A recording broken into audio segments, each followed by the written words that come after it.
To an engineer turned entrepreneur solving a problem that many women can relate to. And on Dad's Got This, meet the father and daughter who have pedaled right into the history books. I can't wait to see it, so let's get started, Craig, because it's time for Today in 30. The coronavirus and the vaccination push. Pfizer's shot now the first to be fully approved by the FDA. Health officials are hoping it will motivate more Americans to get vaccinated. But what about the other shots? And what about a vaccine for kids under 12? We'll go one-on-one with Dr. Anthony Fauci in a moment. But first, NBC's Morgan Chesky is in Houston with our report. Morgan, good morning. Hey, Chanel, good morning. And this new approval cannot come fast enough for the doctors and nurses facing this surge of unvaccinated. In the Houston area alone, COVID cases have nearly doubled in the last week. And now this new FDA approval is setting off a flurry of new vaccine requirements at schools, businesses, and universities. Everyone doing whatever they can to stem the tide of that Delta variant.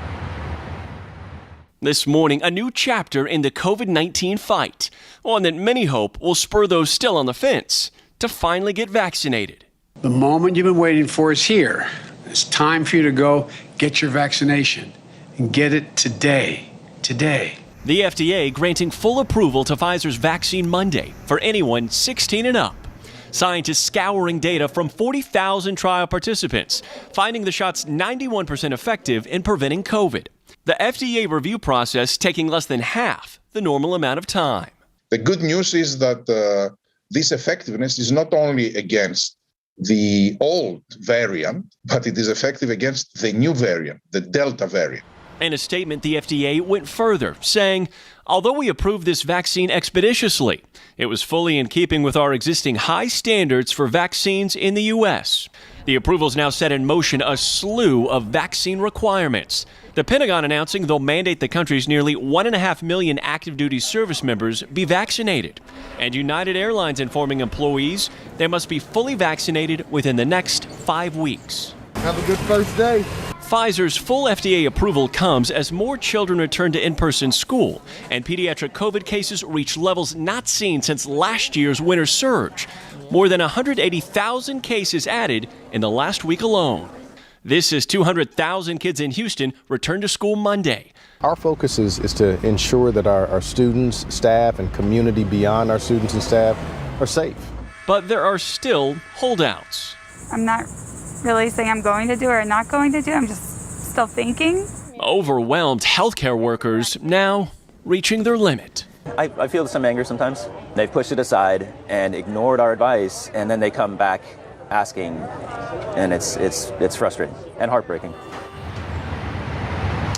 And we're also hearing more from Pfizer's CEO, who says after reviewing data, he believes that follow-up booster dose will be a must-have for everyone 6 to 8 months after that initial vaccination. Craig? Morgan Chesky for us there in Houston. Morgan, thank you. A lot to talk about as we welcome in Dr. Anthony Fauci once again. Dr. Fauci, good morning to you, sir. Good morning.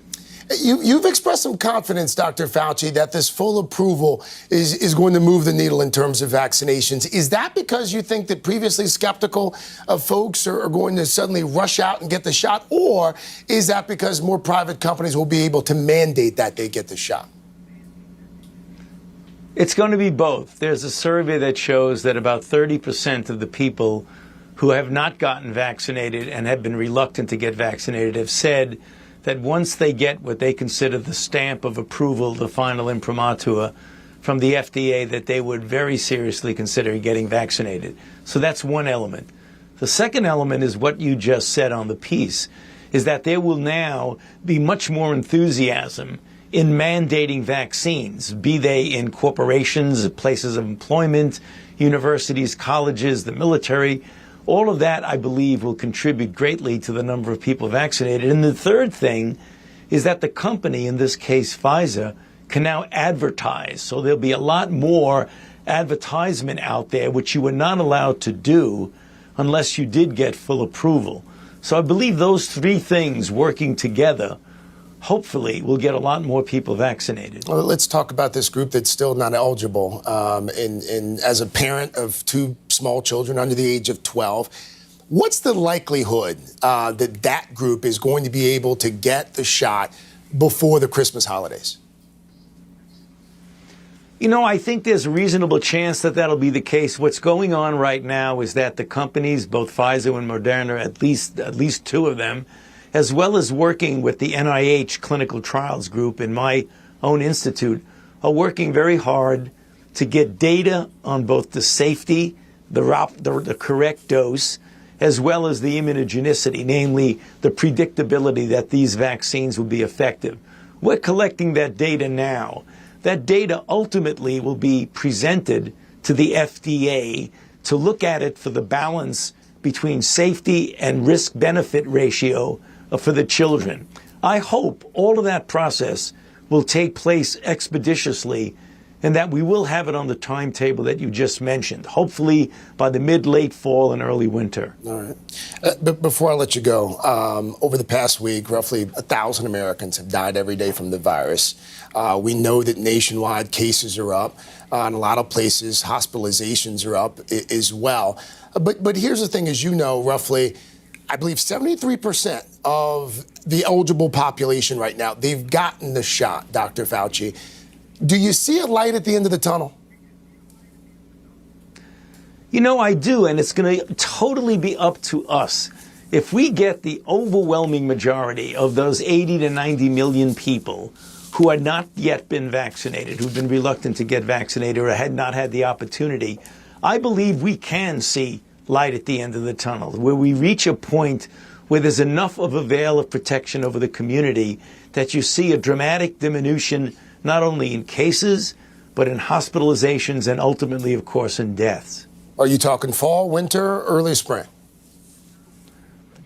You know, it's going to depend on us. It really is. Okay. It's in our hands. Our fate is in our own hands. It probably will be, you know, as I've said a couple of times, if we do it right and get through the winter, I hope as we get to the spring of 2022, we'll be there. I hope so. It's up to us. Dr. Anthony Fauci. Dr. Fauci, thanks as always, sir. Do appreciate you.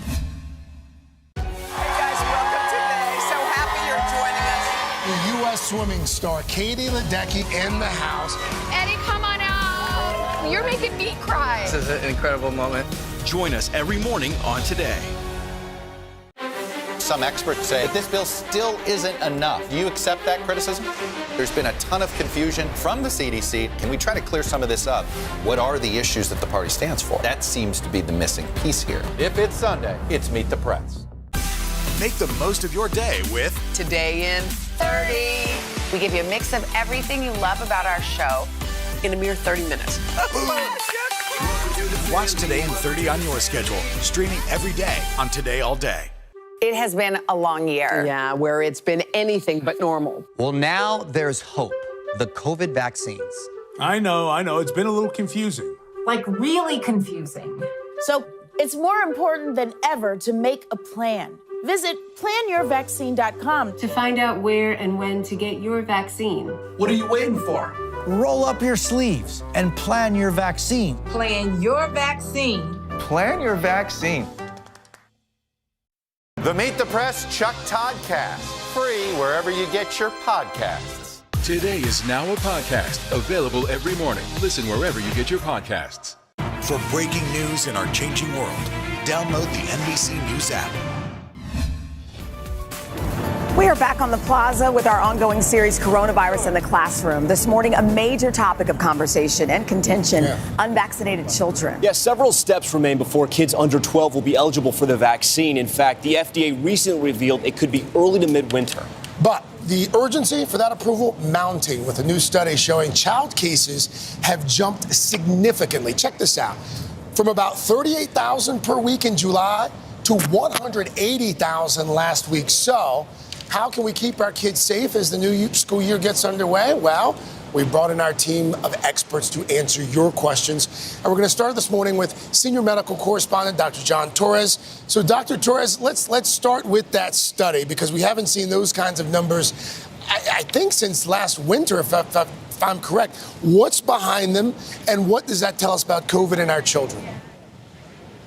And right, Craig, we haven't seen those numbers since the winter. Those certainly aren't numbers we want to see. But what we are seeing are these children getting more infected, and unfortunately more of them are ending up in a hospital as well. The reason this is happening is because as numbers overall go up, children are going to get infected as well. And so they're being essentially drug along with these higher case counts. And this is the unvaccinated that are causing this issue of these widespread outbreaks around the country. Now, these numbers aren't as accurate as we'd like them to be, because some states are reporting children 0 to 14-year-olds. Other states are saying 0 to 20 years old, but at the same time, we do know that absolutely numbers are going up. We need to do what we can to protect the children, Craig. All right, we reached out to a parent group, Dr. Torres, to talk about or to ask about the number one topic of conversation. No surprise, perhaps, masking. This is a question.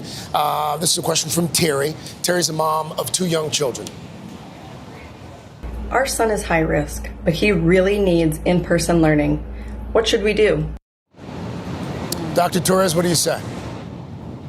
In an ideal situation, everybody in the school would be masked, teachers, staff, all the students, but we know that's not how it is across the country right now. And so the main thing to do is, number one, make sure your child wears a mask. That's extremely important, and talk to them about wearing a mask all day long. On top of that, look for what's happening in the classroom. Are they social distancing? Are they staying in pods or cohorts? Are they staying in classrooms where they have these assigned pods? And then find out about testing protocols. What's happening there?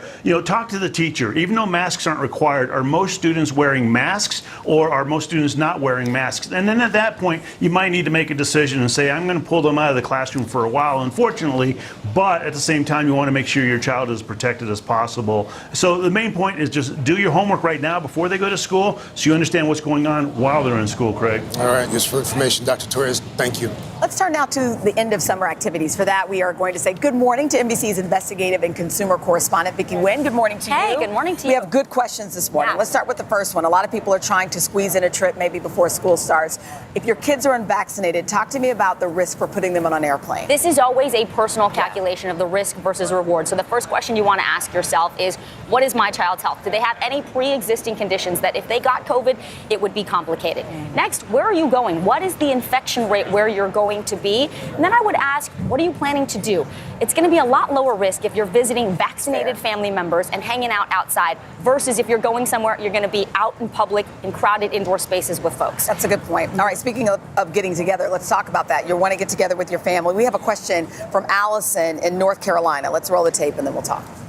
I'm wondering what we need to know about play dates. Can my kids go to crowded playgrounds without masks? That's a good one. Yeah, well, assuming your kids are 12 and under 12 and unvaccinated, you definitely want to avoid any sort of indoor playgrounds, any place where the air smells stale or it's stuffy or it's poor ventilation. When it comes to outdoor playgrounds, the good news here is we've talked to a ton of public health experts who have children themselves. They all agree being outdoors is a good time to give kids a mask break. The one caveat is, look, if you're in an outdoor playground where your kid is in constant close contact with other kids for 10 to 15 minutes, you might want to go to a less crowded space or consider putting them in a mask. Especially now that the weather is nice, we'll try to keep them outside while we can. Right. Good advice. Thank you, Vicki. Yep. All right. Steph Rule joins us now with how to keep your kids safe if you're returning to the office in the fall. Steph, we're going to start with Stacy in Michigan, who has a question. With offices reopening, what precautions should vaccinated parents take if they have unvaccinated kids at home? Tom, I know you and I both have this question too. We've got unvaccinated kids at home who are young. Well, we have already done the hardest part. We have gotten vaccinated ourselves. That is the best way to protect our kids. Now, if we're going back to work in person, consider wearing a mask both indoors and outdoors while we're traveling to work. Also, if we work in a shared workspace, and get information. Ask your employer, is there a mask mandate here? Are people showing proof of vaccination? The more information you can get from your employer, the better it will be, the position you'll be in to assess the risk for yourself and your family. You know, Steph, so many companies are now encouraging employees to come back to work in office. If you do have kids at home, you're vaccinated, they're not. But if you just have concerns about coming back, how do you have that conversation with your boss without feeling like, look, I'm not being lazy, I'm just concerned? Okay, well, know going into this that it can be very politically charged, so try to be calm and empathetic. Don't wait to have this conversation until it's the day you're expected back at work. Have it early. Explain your family situation, see if they can make some accommodations, and again, go back to seeing if your employer can require proof of vaccination, offer regular testing for employees, and if other coworkers have the same concerns, you don't want to gang up on your boss. But if you're in a similar situation, go to your boss together so you can sort of talk through this and find a solution that works for most of everyone. All right, some great advice there, Steph. Thanks so much. Guys, you know, it's a tough conversation. These people, they want to go back to work. They don't want to lose their job, but they're also concerned about their family. For breaking news in our changing world, download the NBC News app. The Meet the Press Chuck Toddcast, free wherever you get your podcasts. Good morning. Welcome to Today. Start your day with us every morning. Get your daily dose of news on the go with the Today podcast. And stream Today anytime you want. Today, all day. Every day. Wherever you are, Today is there.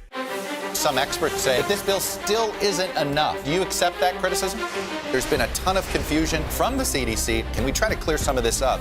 What are the issues that the party stands for? That seems to be the missing piece here. If it's Sunday, it's Meet the Press. The Meet the Press Chuck Toddcast, free wherever you get your podcasts. Hey guys, welcome today. So happy you're joining us. The U.S. swimming star Katie Ledecky in the house. Eddie, come on out. You're making me cry. This is an incredible moment. Join us every morning on Today. Sometimes the news can be difficult and overwhelming for kids to understand. Will coronavirus come back next year? So to help make sense of it all, we've created a newscast just for them. Man, you know a lot. We hope your family will watch Nightly News Kids Edition. Make the most of your day with Today in 30. We give you a mix of everything you love about our show in a mere 30 minutes. Savannah and Hoda bring you what you must know. The biggest moments of the morning. One Republic! Exclusive interviews. Why did it work for you? You're right. I am more talented than the rest. And important headlines. Major medical news this morning. Watch Today in 30 on your schedule. Streaming every day on Today All Day. Some experts say that this bill still isn't enough. Do you accept that criticism? There's been a ton of confusion from the CDC. Can we try to clear some of this up? What are the issues that the party stands for? That seems to be the missing piece here. If it's Sunday, it's Meet the Press. Hey, Today in 30, we're continuing our She Made It series, Entrepreneurs Who Won't Give Up. And I love the story of Minky Blue. You will recognize this face when you see her because she pitched us this idea 5 years ago. And now she's back and she is chugging along and she's going to show you her happy dance. Today, lifestyle and commerce contributor Jill Martin met an engineer turned entrepreneur who was solving a problem that many women can relate to. Good morning. Good morning. Overload bag syndrome. Oh, yeah. How many times? Yes. Oh, my goodness. Every woman has been there where you're carrying so many bags, things are falling out, and so she solved the problem. This is amazing. And the last time we saw Minky Blue founder, Cheryl Mosey, she was right here on the Today Show 5 years ago when she pitched her handbag business. Remember this series? Yes. To us as a budding entrepreneur. Since then, she's found success all over the world. Take a look. I don't want to wake up one day and say, I wish I shoulda, coulda. I want to be able to say, at least I tried. 23 years ago, when Cheryl Mosey was let go from her aerospace job, she turned her misfortune into an opportunity to help others. I started a nonprofit organization where I raised money to help single moms in college pay for childcare. But while I was working with the moms, I would see them carrying their diaper bag and their book bag and sometimes their purse. And I started thinking about this idea for this new type of bag where I could organize and separate items, but I didn't have any experience. So I was like, well, I don't know if I can really do this. Cheryl set out to find a solution for what she calls overload bag syndrome. But without a background in fashion, she didn't know where to start. I didn't know anything about manufacturing, sourcing, design. And so I started talking to people who knew more than I did. and really engaging with the industry. How did you get your first sample made? I can't sew, I can hardly draw, so I actually went to Target. I bought a bag of the same size and same shape of what I had in my head, and I just started cutting it up and manipulating the bag and bringing that vision to life. That's like everything right there, and you did it. In just 30 days, Cheryl raised funds through a Kickstarter campaign, and combined with her savings, she launched Minky Blue in 2014. But it came with its challenges. What was your first order? Do you remember it? Yeah, oh yeah, because it was too much for someone just starting a business who had no customer base or anything. I ordered 1,200 bags, and that was way too much. So what did you do? Unfortunately, with that first production, 30% of my product was defective.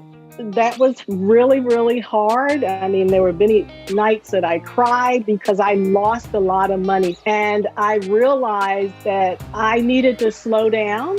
And then I just really learned what I could before I went to produce any more bags. All of the bags have this panel here. Cheryl designed her versatile bags with both function and style in mind, securing 2 utility patents for her fashion brand. This is a shelf in the middle of the bag that converts the bag from 2 compartments to 1. Today, the direct-to-consumer brand has sold thousands of handbags since its launch, shipping worldwide as far as Australia and South Africa. Do you ever sit back and think how proud you are of yourself that you didn't give up? I do, because sometimes we beat ourselves up so much. I feel so blessed of all that I've accomplished, and I do these little dance spurts to remind myself of the happiness. You're on the Today Show. Can I see a dance spurt? I just celebrate my dance spurt, and I just say thank you. I'm so grateful. What do you hope other entrepreneurs will learn from you? Somebody who feels that frustration and has those tears that you had. I would just say nothing beats a failure but a try. So take that first step and make your own prototype. And then do the dance. And do the happy dance. Okay, so the bags are incredible. The organization is incredible because she has a place we could see right here. Okay, so if you go in the middle, Pet, there's a place for your shoes, for your workout clothes. We showed you in that. And then there's a place for your lunch, and there's a zipper inside. Yes, it's patented for the adjustable shelf. Rejigger this a little bit. I would carry this. Al is helping. Al has an idea. If we just make it black with black straps, that's right. It'll be for men, and he'll be on his bicycle with it. And I just want to say that we should all take a moment and do the happy dance because we deserve it. You know who's not doing the happy dance? Everybody Our do the producer happy Greedy dance. in the control room. Wrap it up. Greedy said wrap it up. Good morning. Welcome to Today. Start your day with us every morning. Get your daily dose of news on the go with the Today podcast. And stream Today anytime you want. Today, all day. Every day. Wherever you are, Today is there. For breaking news in our changing world, download the NBC News app. Make the most of your day with Today in 30. We give you a mix of everything you love about our show in a mere 30 minutes. Savannah and Hoda bring you what you must know. The biggest moments of the morning. One Republic! Exclusive interviews. Why did it work for you? You're right. I am more talented than the rest. And important headlines. Major medical news this morning. Watch Today in 30 on your schedule. Streaming every day on Today All Day. Today is now a podcast available every morning. Listen wherever you get your podcasts. The U.S. swimming star Katie Ledecky in the house. Eddie, come on out. You're making me cry. This is an incredible moment. Join us every morning on Today. For breaking news in our changing world, download the NBC News app. The Meet the Press Chuck Toddcast, free wherever you get your podcasts. For breaking news in our changing world, download the NBC News app. Today is now a podcast available every morning. Listen wherever you get your podcasts. This morning in Dad's Got This, a father and daughter who bonded over a love of biking, but probably not the kind of bike you're thinking about. Randy and Amy Olenek, they ride high wheel bikes, and they have pedaled right into the history books. We're gonna ride with Bill. Yeah. I started riding high wheels back in 1991 when I was asked to join a high wheel bicycle band that was being formed for the Great American Brass Band Festival in Danville, Kentucky. Soon after, Randy and his family joined the Wheelman Organization. It's an international group that collects, restores, and shows antique bicycles. My daughter wanted to ride with the Wheelman, but the girls all had to wear dresses and ride the safety bikes, and she did not want anything to do with the dresses. So she said, Dad, get me some knickers. I'm learning to ride a high wheel. How old was she? She was 13, I believe. And the rest is history. And the rest is history. I've been riding with her since. I like riding with my dad because I definitely feel safe and secure. Often I think about what's going to go wrong. And so having somebody as a backup, like, yep, we're going to be fine, just helps you get out of that negative mindset. But one pivotal event led to the ride of a lifetime. I had a very dear friend of mine. He says, I'm going to the doctor. He goes to the doctor, diagnosed with colon cancer.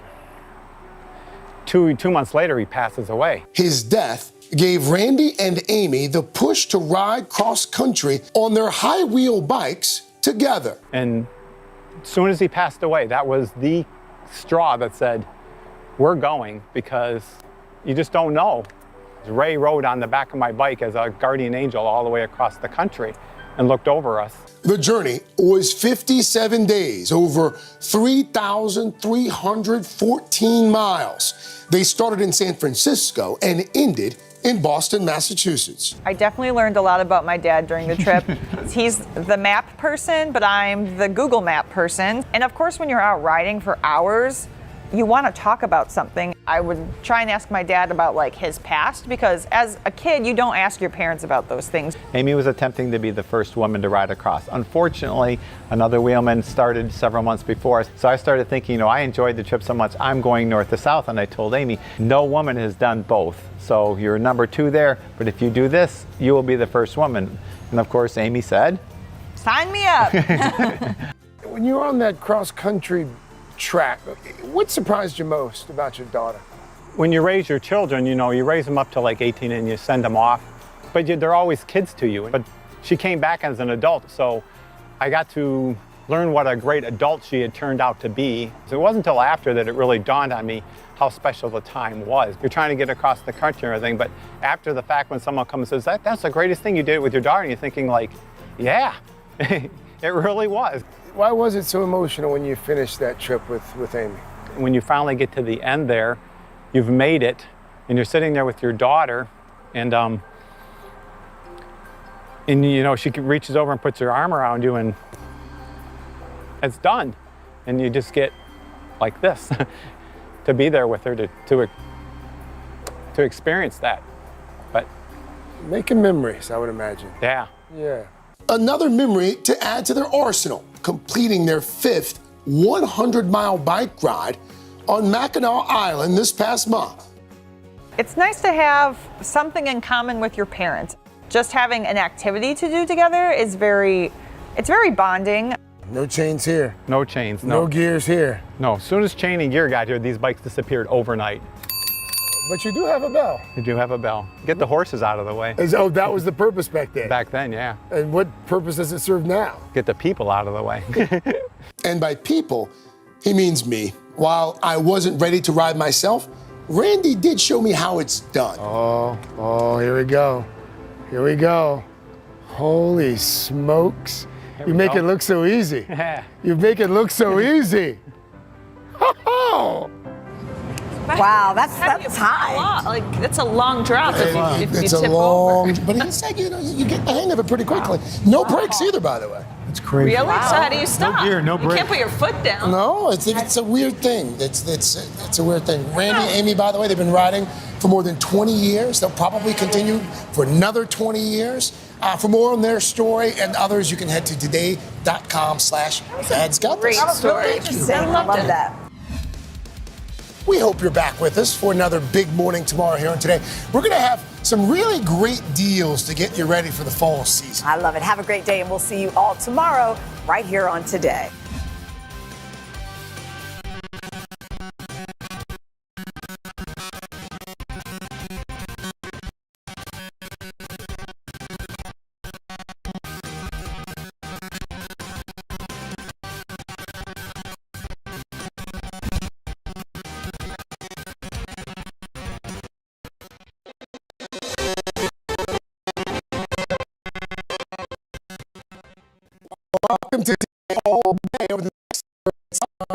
my favorite interviews with you. These conversations include ads across the country and he laughs on me as well. So get ready for more. All day. For years, good for the fantastic man.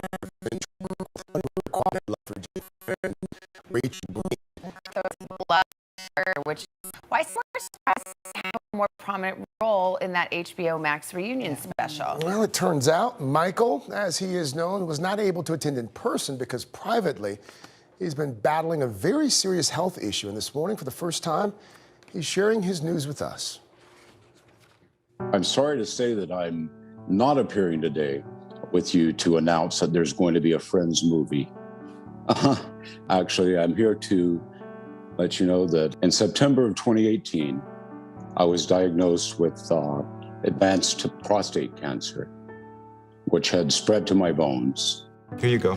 For 10 seasons on the hit show Friends, James Michael Tyler played Gunther, the sarcastic manager of Central Perk, Coffee House, and Hangout for the 6 main characters.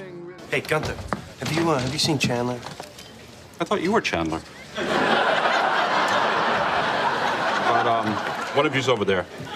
When you were a part of that reunion a few weeks ago and you appeared via Zoom, what were you feeling in that moment? It was bittersweet, honestly. It was my decision not to be a part of that physically, basically because I didn't want to bring a downer on it. You know, that was a celebration of 25 years. You know, I didn't want it to be like, oh, and by the way, Gunther has cancer. You know what I mean? Do the cast members know? Yes, at this point, I'm sure. David Schwimmer has corresponded with me via Instagram. The producers are aware. They've been aware for a long time. Michael's prostate cancer was discovered during a routine physical almost 3 years ago when he was 56. His doctor had added a PSA test to his blood work, his first. The PSA, or prostate-specific antigen test, is the gold standard for screening for prostate cancer. It's recommended at 40 for African-American men and men with a family history of cancer, and age 45 for all others. It turns out I have prostate cancer. Good news is we caught it early. The PSA test is also how our own Al Roker first discovered his prostate cancer diagnosis last November. A normal PSA number is around 1. Michael's was 654. What's the prognosis? Well, for my specific prognosis, it's, of course, a stage 4, late stage cancer. So eventually, you know, it's going to probably get me. Since his diagnosis, Michael had been treated with hormone therapy, which had him feeling well enough to visit us at the Today Show in 2019. Gunther is here. James, Michael, Tyler. When you were in the studio for the reunion, how were you feeling then? I was feeling fine, honestly. I had no symptoms. During the pandemic, Michael's cancer mutated, causing fractures in his bones and tumors up and down his spine. He can no longer walk. What would you have done differently, Michael? Well, I would have listened to my wonderful wife, who has been my absolute strength throughout all of this. I would have gone in earlier and, you know, would have been hopefully caught earlier. Next time you go in for just a basic exam or your yearly checkup, please ask your doctor for a PSA test. Caught early, 99% treatable. Dr. Matthew Reddick, Michael's oncologist at UCLA, agrees early detection is key. With prostate cancer, it's a little bit different than the other cancers in that when it is diagnosed early, it's almost always cured. When it's diagnosed late, it's rarely, if ever, cured. Michael, you spent so many years making us smile and making us laugh, and that is always going to be part of your legacy. And now you can add saving lives to that legacy as well. I certainly hope so, Craig. My goal this past year was to see my 59th birthday. I did that. My goal now is to help save at least one life. And he will. This morning, he will. We want to wish Michael the very best. He and his family will obviously be in our thoughts and prayers, and we encourage everyone to learn more about the prostate cancer screening recommendations from the Prostate Cancer Foundation. Michael's become very active with the Prostate Cancer Foundation, and you can find out a little bit more about that foundation at today.com. And we are back with a heartwarming story from Craig about the power of second chances. A judge lifting up a defendant instead of punishing him. Yes, you know, it all started when two men met 16 years ago as judge and the convicted drug dealer, and their connection grew into something much, much more. Edward Martell became Edward Martell Esquire recently. I, Edward Martell, do solemnly swear. Sworn into the Michigan bar by Judge Bruce Morrow.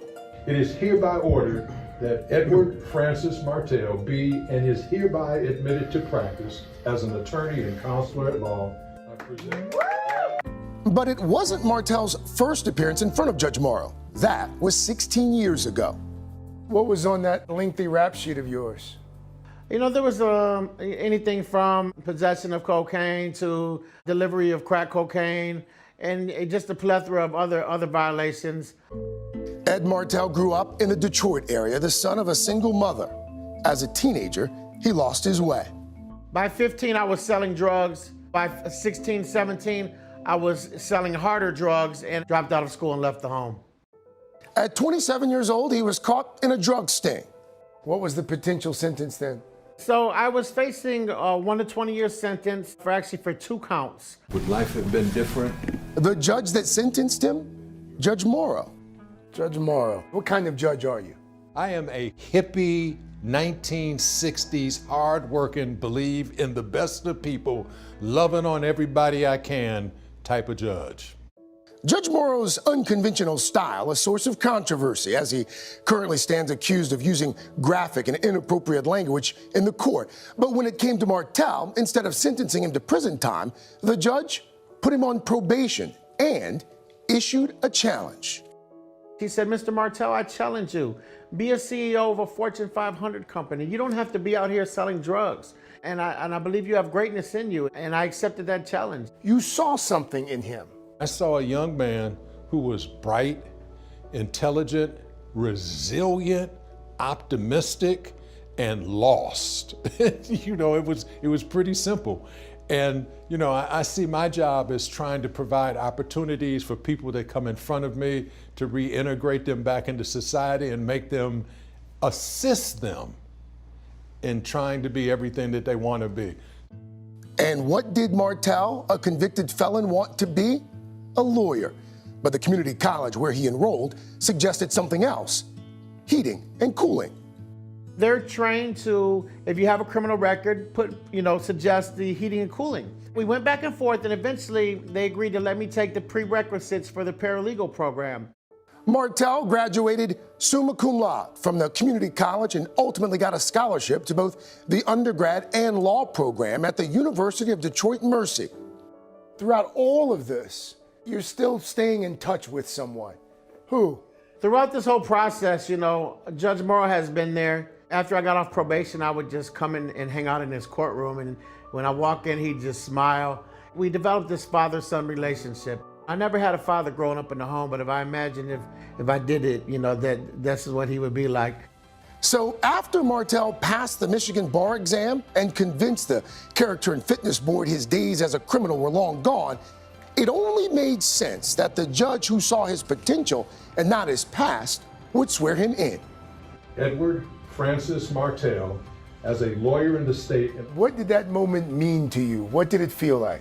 It was full circle, just to reach the finish line and, you know, and then have him there to meet me and congratulate me and hug me and swear me in. You know, it's surreal. Judge, what was that moment like for you? I was filled with joy for Ed because he did the hard work. All I had to do was support him and love him as much as I could, give him advice when he needed it, and just always just tell him I'm there and mean it and be there. Wow. Nice. More than advice, the judge gave him a second chance. And to mark the occasion, by the way, Martell, he got a monogram briefcase from Perkins Law Firm, and he's focusing on criminal law, not surprising. And he went on to say that he is living proof that love and opportunity equals success.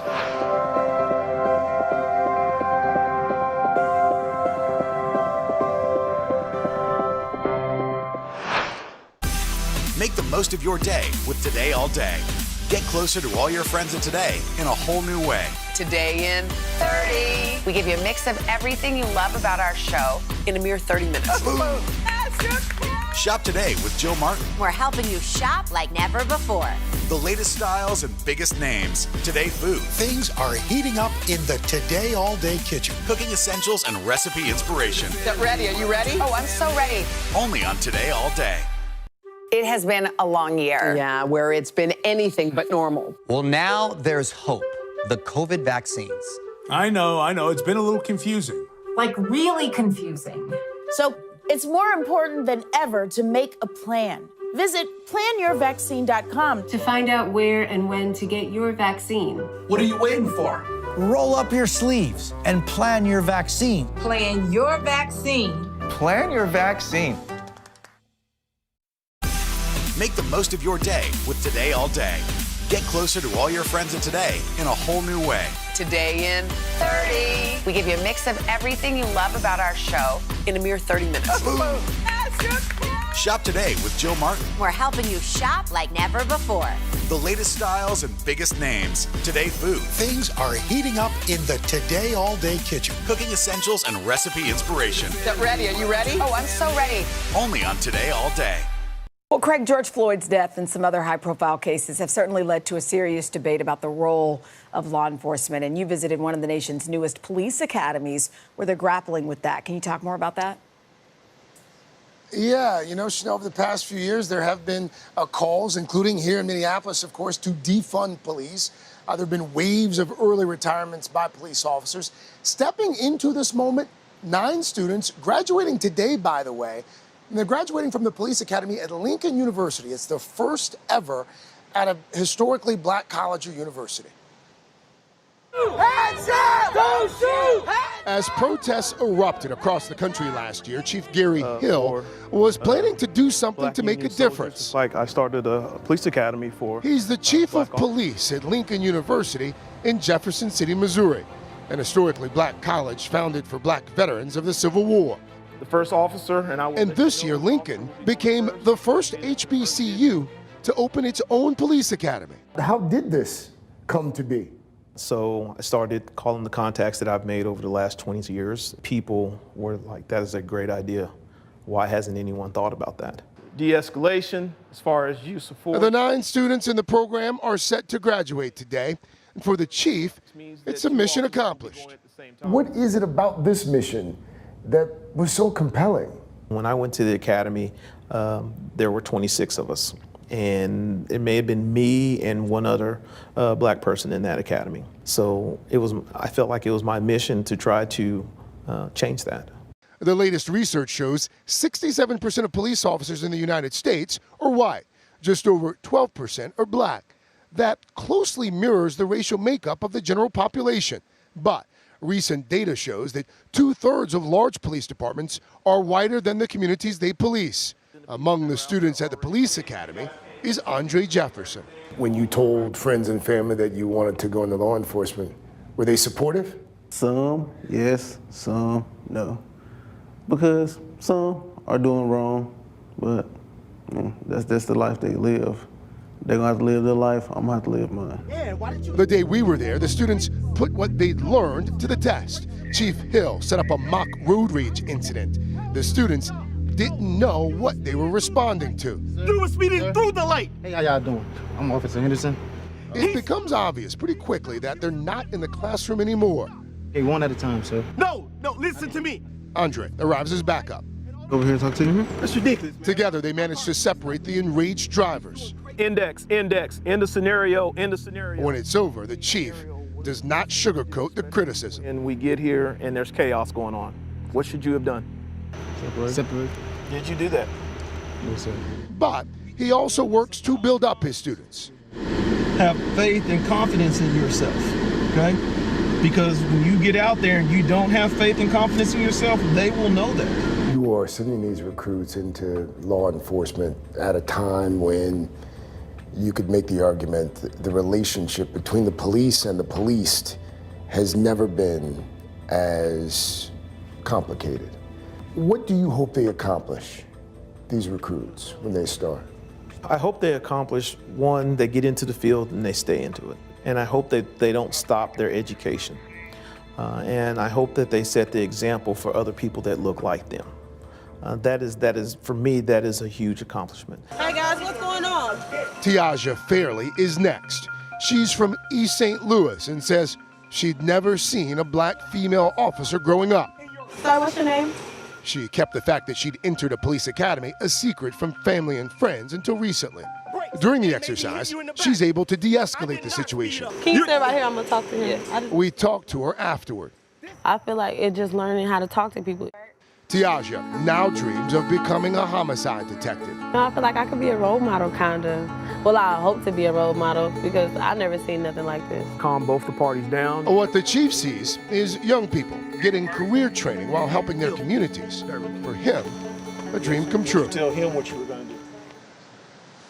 If that's the future of the force, we are in good shape, by the way. The chief says that they've already had 13 applicants for their next class at the police academy. And all of the students that we talked to who are graduating today at Lincoln, they all have jobs lined up. And the response beyond Lincoln has been pretty incredible as well. Departments around the country have sent messages of support. Some of those departments have even donated gear to that program as well, guys.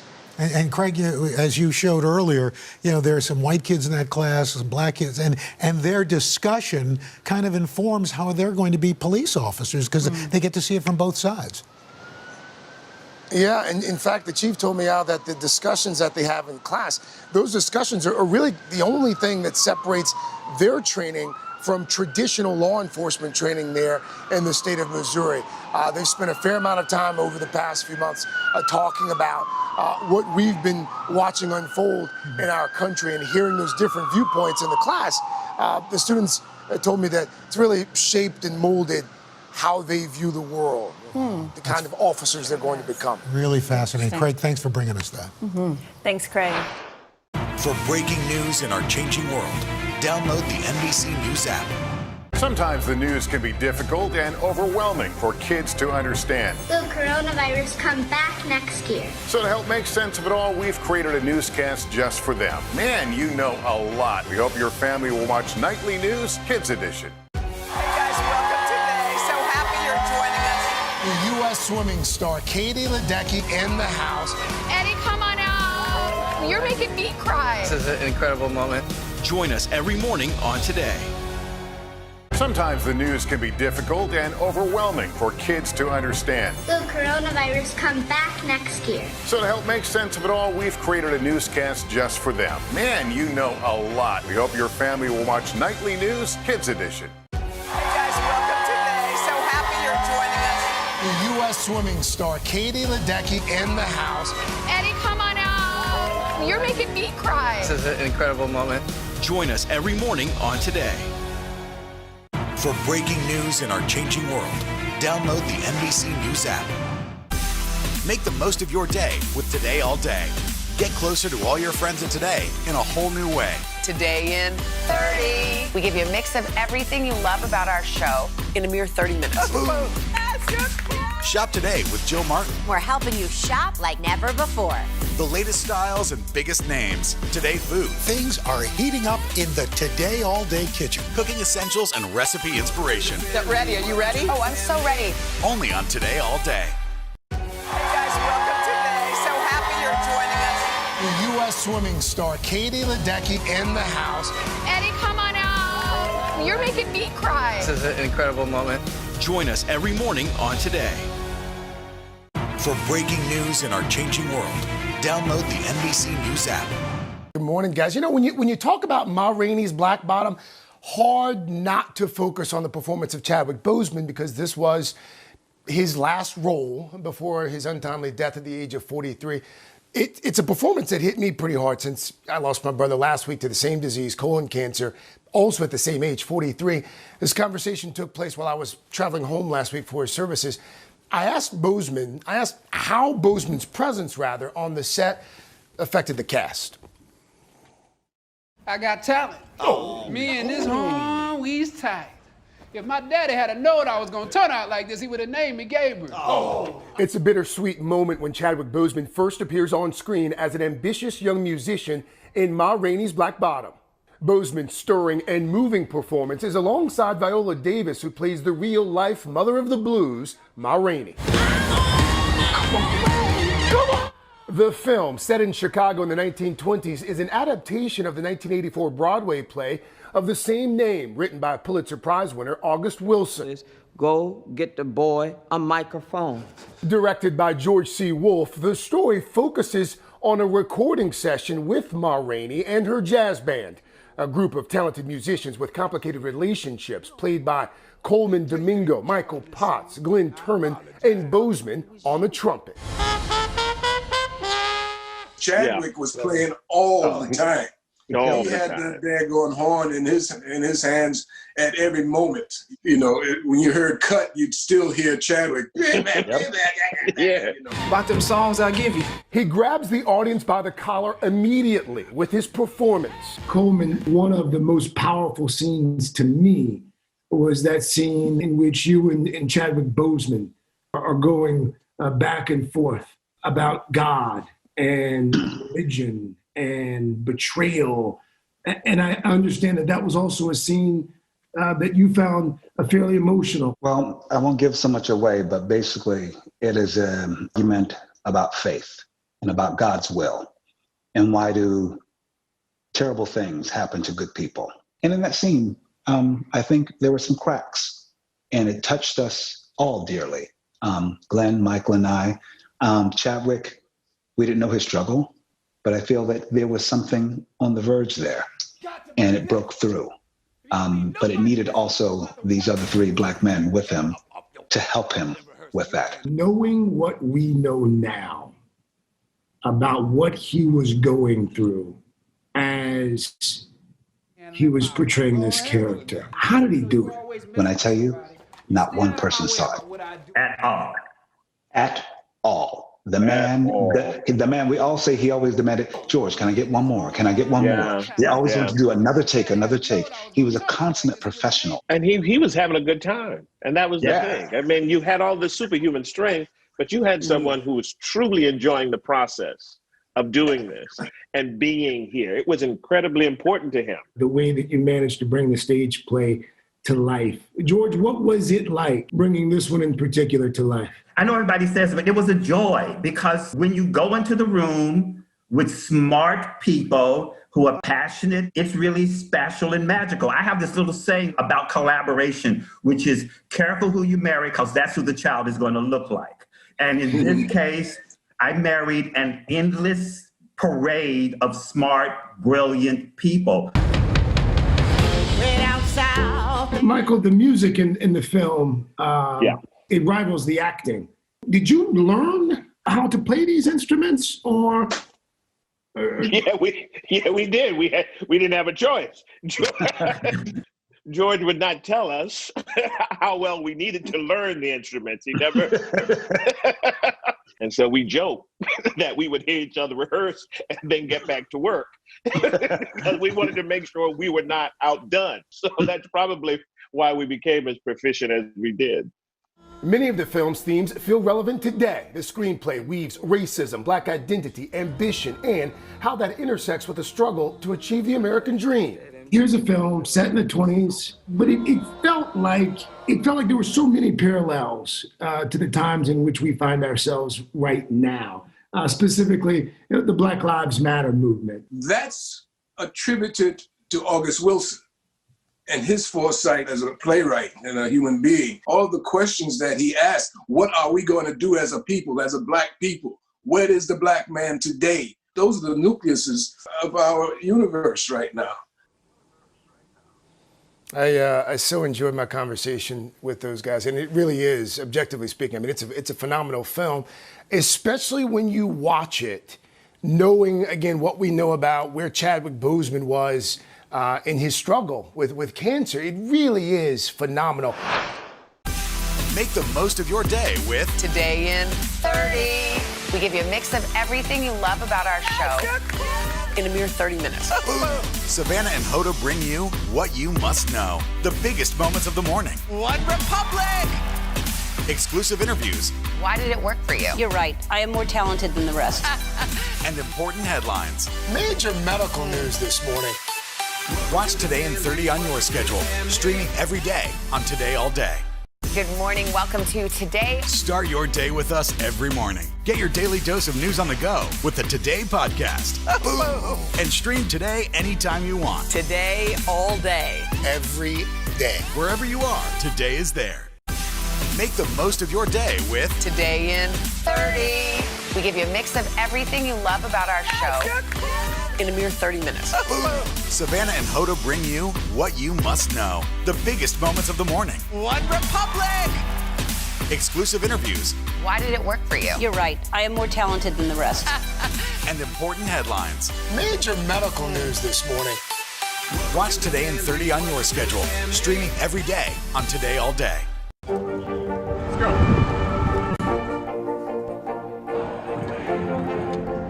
And good evening from New Orleans. There is breaking news. There you go.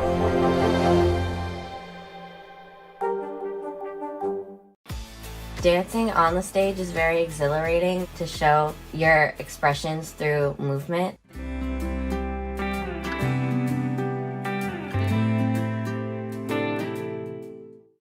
"16-year-old Jimmy Long has been dancing competitively since he was 6 years old.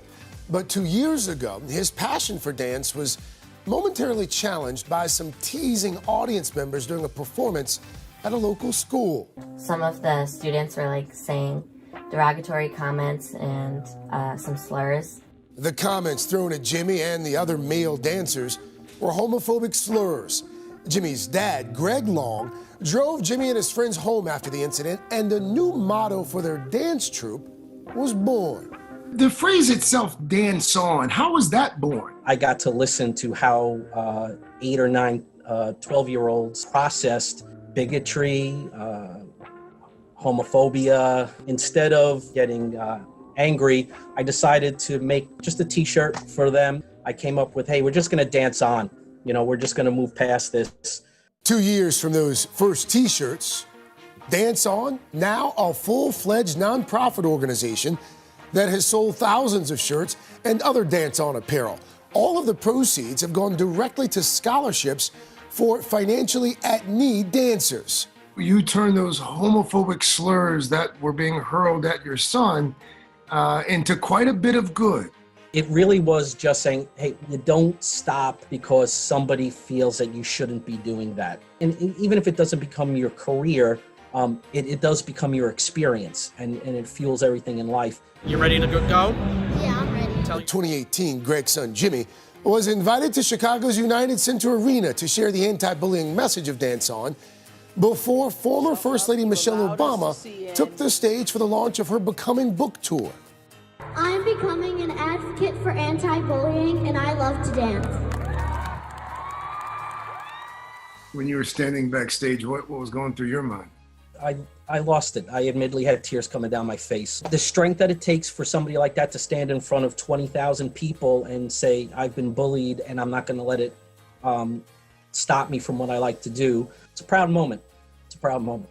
Sorry, getting a little emotional. How could it not be a proud moment? I definitely couldn't have done this without my dad. He helped me realize a lot of important lessons, like stay true to yourself. And he just is super supportive. Part of that support has been organizing master classes and events with professional male dancers who often share their own stories of being bullied. They've also helped the group by choreographing conceptual dance videos that amplify their message of acceptance and tolerance. It's been a very humbling experience for me, especially since I don't know the world that he lives in. So it's been nice to kind of be a part of that, as opposed to just being the dad who claps very loudly in the back of the auditorium. It's a testament to how far a father will go to help a child pursue his dreams. It's remarkable.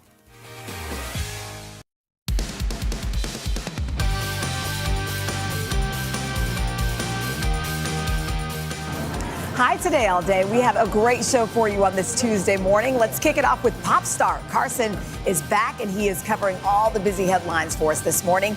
The Rock surprised a group of lucky tourists in Hollywood. Take a look. I haven't gotten a Carson Daily pop start in about a month. Oh, you're missing out. I mean, Off the morning. That was a heck of a month. Good month. Come on, it was not. Come on. Utter those words. I've been feeding it. Let's get God bless you. A lot to get to today. This is great, this video I'm about to show you.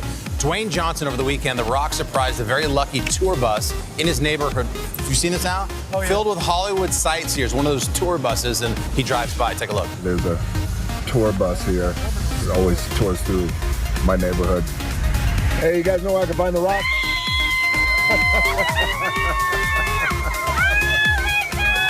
How you guys doing? I'll wait, don't worry.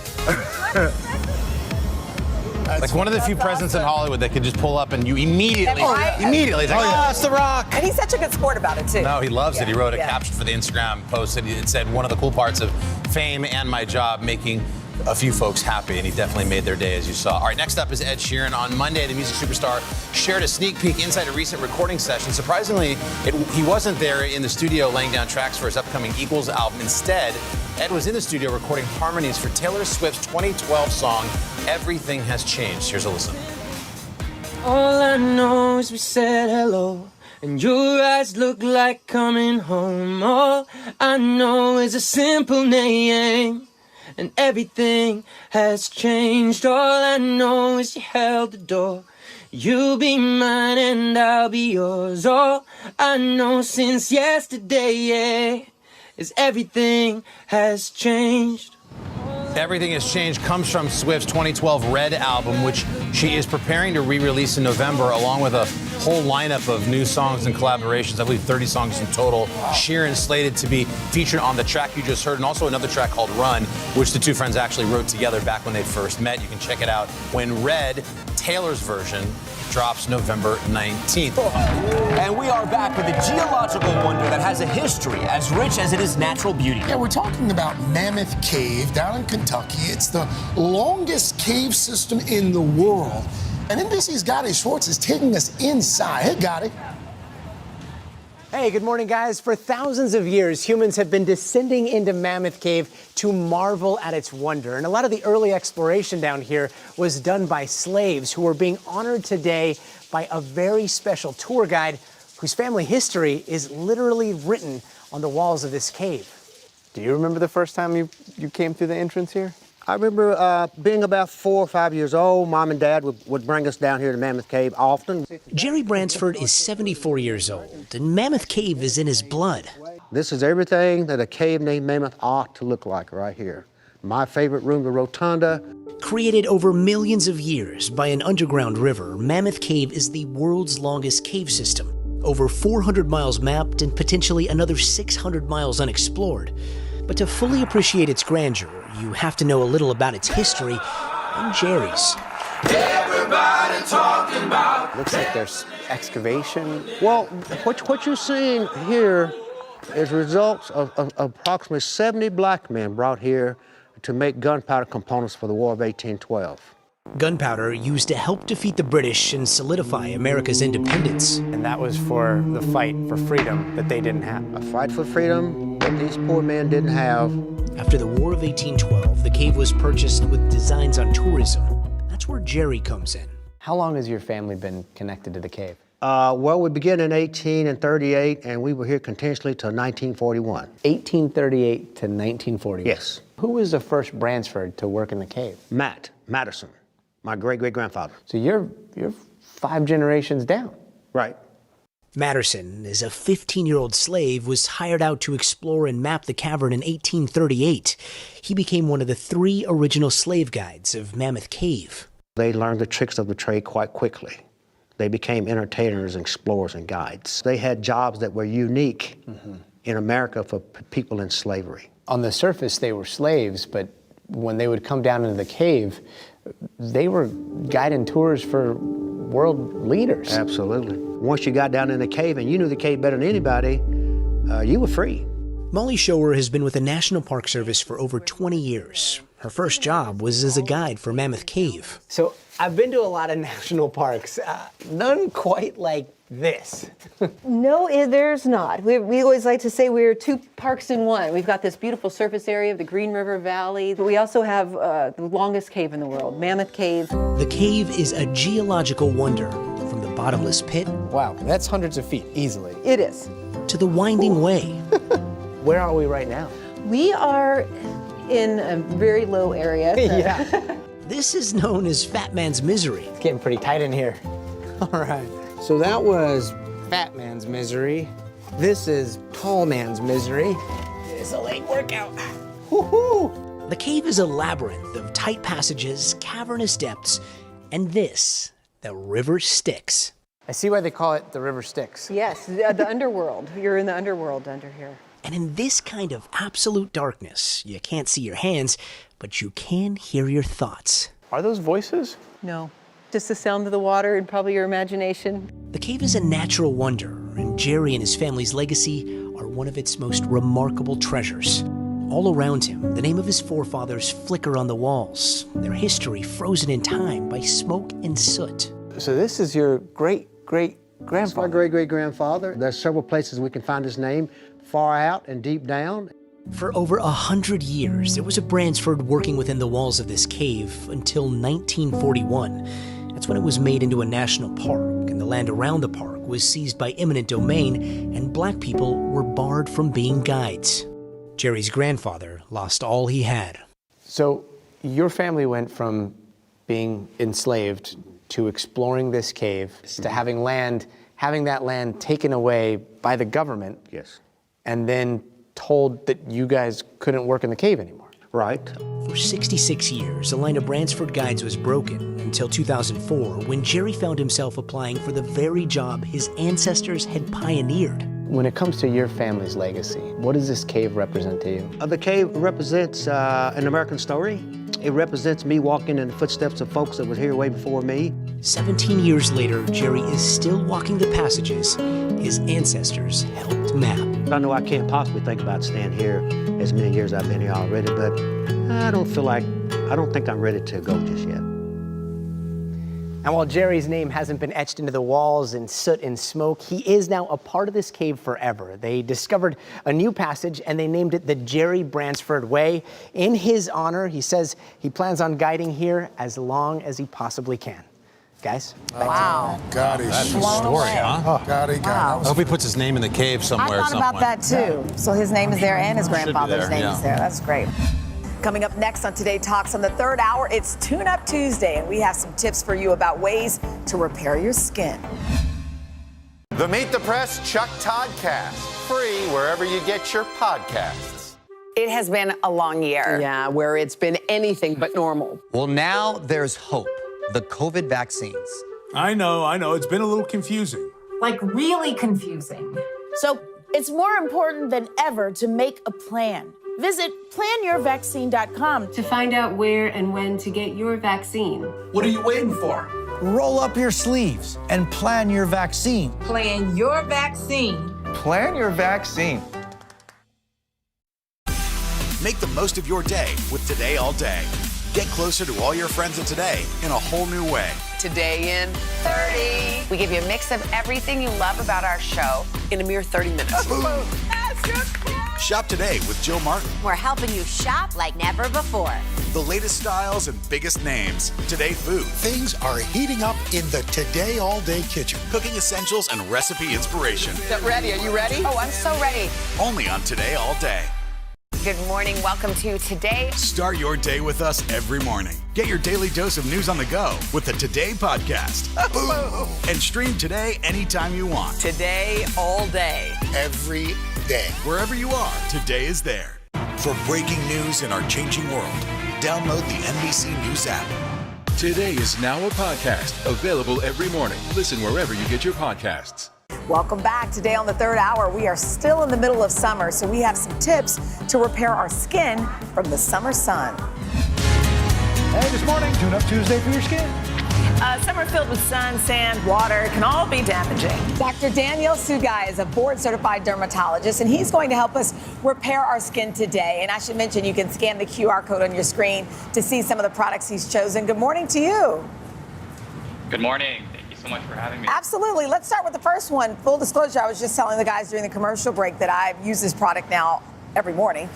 So if you have overexposure to, let's say, chlorinated, salty, hard water, you say the solution in for us is perhaps the facial cleanser, what you start your day with. Exactly. That's exactly right. So when we arrange these products, I'm starting for my morning routine.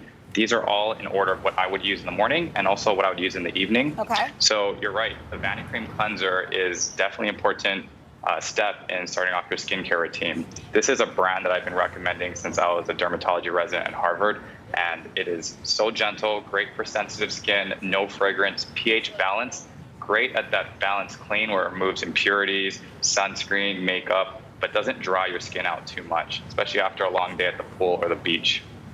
Yeah, it works. And a lot of people double cleanse, one with oil and one with water.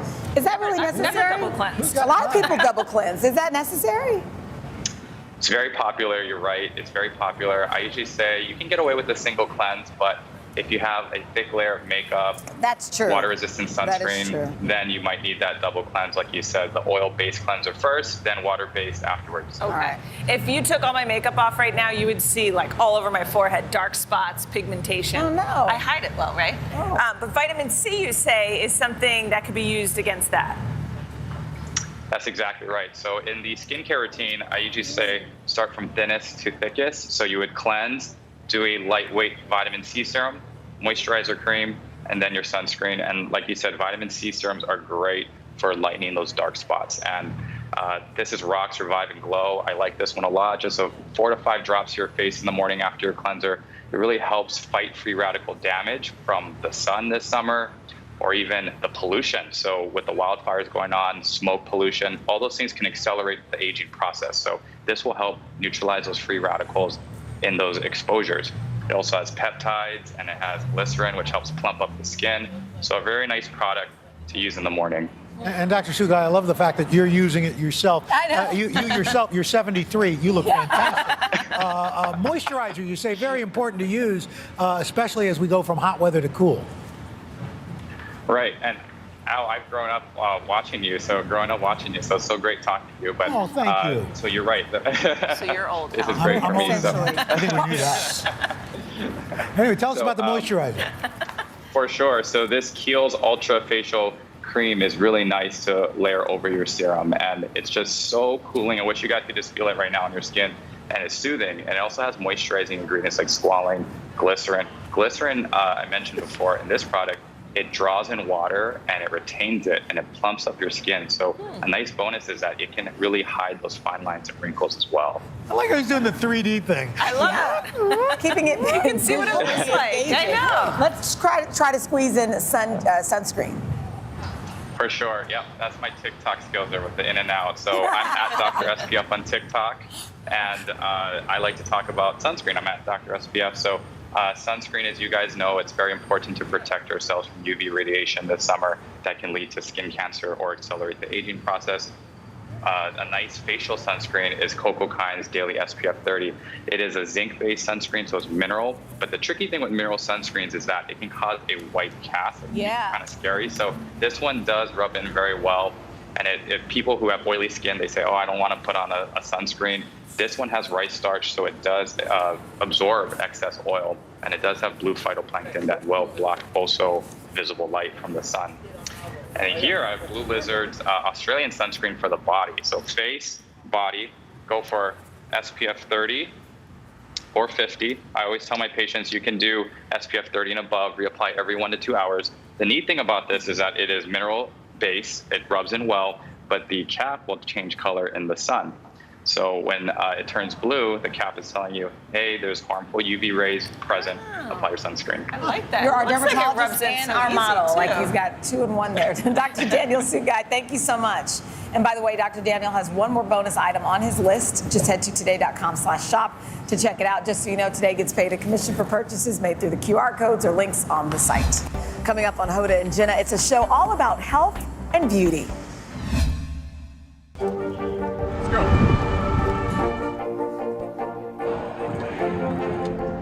And good evening from New Orleans. There is breaking news. There you go. Today is now a podcast available every morning. Listen wherever you get your podcast. It has been a long year. Yeah, where it's been anything but normal. Well, now there's hope.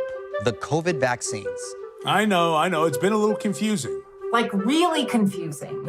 So it's more important than ever to make a plan. Visit planyourvaccine.com to find out where and when to get your vaccine. What are you waiting for? Roll up your sleeves and plan your vaccine. Plan your vaccine. Plan your vaccine.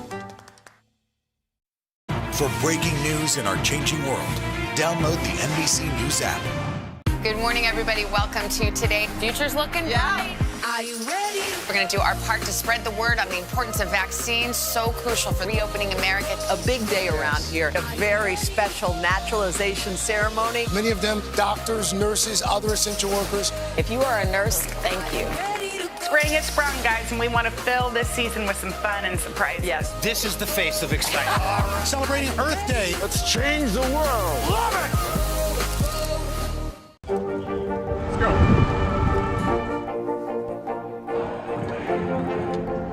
And good evening from New Orleans. There is breaking news. There you go. Sometimes the news can be difficult and overwhelming for kids to understand. Will coronavirus come back next year? So to help make sense of it all, we've created a newscast just for them. Man, you know a lot. We hope your family will watch Nightly News Kids Edition. The Meet the Press Chuck Todd Cast. Free wherever you get your podcasts. Welcome back. Today on Hoda and Jenna, the ladies give you some tips to be your best self. They even talk to a sleep expert about the best ways to get a good night's sleep. Check it out. Okay, since this is our health and beauty show, we thought we would share a couple of things. I do love when we dedicate an hour to something, because sometimes don't you just wish you're like, let me just focus. I want to rewrite the ship, because it's already the end of August. People are thinking about school and, Don't getting you a think restart. It's that time of year. Like, I remember being at the end of summer as a little kid, and I would look at the YM magazine, the Young Miss magazine, and I would circle. I mean, I never did anything with it, but I'd circle outfits that I thought were cute, or I'd circle things. It's like September's a good time to refresh. Yes. And just like books and movies and television shows, I feel like beauty products, we want recommendations. Yes, beauty and health. I think those are two really important things. I'll start with, I guess, more beauty. Yeah, let's see. Okay, this stuff is called bio oil, and you really get it for scars, or, I used it when I was pregnant, stretch marks or whatever. Okay. But I'm telling you, what is it? The secret, in my opinion, is that it's great. Sorry that this is too much. Like it. It's great to use it as a lotion because. Oh, it smells awesome. Great. And I think right when you get out of the shower. It's a lot of. Well, I know you look shiny, but right when you get out of the shower, it moisturizes, and I think oil's a little easier to put on than lotion. Bio oil. Where do you get it? You get it at Target or Walmart or Scars, Amazon.com. And just uneven skin. Uneven skin. Do you put it on your face, or is it body for body? I just use it in the body. Okay. But anyway, I love this for face quickly, and I don't know why this is the world's smallest. It smells so good. Sunscreen, but try this. This is sunscreen called from Goop. Where is it? It's so clear. It. And I use it on my kids too. It's called the Unseen Sunscreen by Supergoop, and it's totally invisible. Has no scent. Wow. Don't you think that's great? Yes, it's by Supergoop. Supergoop. Okay. All right. It's a lot of gook. I'm sorry, I got gook all over. I'm like covered. So mine is, I just feel like when I think of health and beauty, I always think about like how to start the day so that you feel good. Because if the beginning of the day is off, it's all crummy. So each morning I started making this special tea that I've made for you. And so good. It's simple to make. It's easy as pie, but it's so good. So I always get up first thing. I open my eyes, I get a bottle of water, and I drink it down, the whole thing. You taught me that. And by the way, I have to tell you, if you were to ask me a couple of questions before I had the water and after, I feel like you have clarity, like your body hasn't had anything in its system. It gets your system going. Right, before the coffee or before the tea. Yes. Then after that cup, I make a tea. So I buy these frozen ginger cubes. They sell them at Trader Joe's or whatever. Okay. Those are them, those little things. And if you flip it over, which I didn't, they have little squares. So you just drop one in, you get a ginger lemon tea, and then you get a part of a lemon and just squeeze it in there, and then just mix, and then take honey and squirt it in there, mix it up. And it's like a cleansing. Sometimes I do it without the honey, which is kind of yucky, but it does cleanse you. It's ginger and lemon. And then after that cup, then I have coffee. But it's a lot of hydrating, but it feels really, really good. And then I do our calming breaths that we do. And then you write in your journal. I write my journal. And then I feel like, okay, that was, and how much time did that take? While the water's boiling, I always listen to something inspirational. Yeah. So I feel like, so while that's going, they have this, like there's 100 prayers in this one book. So, and they talk about grace and whatever. So I listen while it's boiling. When it's done boiling, I take my things out, I drink it. I think, like, I feel like all you need is, and that's all in 10 minutes. It's I'm changing my morning routine. Okay, speaking of trends, an unusual health trend that just popped up this year, it's called eye yoga. And evidently Paul McCartney is a huge fan. He does exercises with his eyeballs. Apparently, he says that it leads to good vision. He learned this from a yogi years ago, and even in his 70s, y'all, he don't wear glasses. He doesn't need glasses. I want to know what his parents, how their vision was years ago. 20/20. I know, but I just like to know. Anyway, so here's how he does it. Okay. So you're supposed to sit with your head perfectly still, like looking straight ahead. Okay. And then look as far up as you can and count for the count of 3. 1, 2, 3. And then look all the way down. Down. Out. 1, 2, 3. And then sideways. It's hard to do it without moving your cheeks. 3. You got to stay just right. Pretend like your head is resting. Why is my Then the mouth other- opening? I don't know. Is Because you're yours putting on mascara. Okay. Anyway. All right. So Today.com did speak to an eye doctor who says it can't hurt and benefits of doing eye yoga are likely, but strangely, nobody's ever studied this before. It's very odd. I think it's interesting, I think we though. should study eye yoga. Yeah. All right. Anyway. All right. So if you want better health, any doctor will agree that a good night's sleep is essential, and often that's hard to come by, no matter what profession you're in. So, yeah. So we talked to an expert about how to maximize your sleep and how, but first we asked 4 of our staffers to share their last 60 minutes before bed to see if their nighttime routines could use improvement. I think they probably do. Take a look. Okay, it's about 6:30, just about an hour before bedtime for my 2 kids, Alex and Julia. Around this time, we're wrapping up dinner, and Alex is doing his homework. He's practicing reading. I'm sitting on the couch. My roommates are hanging out. I'm having a little dessert. It's 7:30 now, time to get these 2 kids in bed. They're in their pajamas, and we usually like to end the day with the story. What's your favorite book to read before bed? 5-Minute Princess Story. Who is that? Thomas Train. Ooh, Thomas the Train. Good choice. Okay, so it's 8 o'clock, and I'm going to make some tea. I usually take a fish oil and a magnesium. It's probably an hour before we get into bed, and I hate to say it. We're just eating. Oh, it's takeout night though, so yum. It's an hour before my bedtime, and I'll dim the lights a little bit, watch some TV for about 45 minutes. And this is around the time that I usually look over everything for the next day's show. And then I head to bed myself because it's an early wake-up call. I'm checking some emails, last minute emails. We're thinking about stuff that we didn't do, so we start doing them. It's almost bedtime. I'm laying down now. I have my eye mask on and my earplugs. I have the bright TV on, and I'm also watching TikToks at the same time. Good night, Kat. Nighty night. Good night, cutie patootie, Hola and Jenna. Today is now a podcast available every morning. Listen wherever you get your podcasts. Good morning. Welcome to Today. Start your day with us every morning. Get your daily dose of news on the go with the Today podcast. And stream Today anytime you want. Today, all day. Every day. Wherever you are, Today is there. Sometimes the news can be difficult and overwhelming for kids to understand. Will coronavirus come back next year? So to help make sense of it all, we've created a newscast just for them. Man, you know a lot. We hope your family will watch Nightly News Kids Edition. Good morning. Welcome to Today. Start your day with us every morning. Get your daily dose of news on the go with the Today podcast. And stream Today anytime you want. Today, all day. Every day. Wherever you are, Today is there. The Meet the Press Chuck Toddcast, free wherever you get your podcasts. Today is now a podcast, available every morning. Listen wherever you get your podcasts. Make the most of your day with Today in 30. We give you a mix of everything you love about our show in a mere 30 minutes. Watch Today in 30 on your schedule, streaming every day on Today All Day.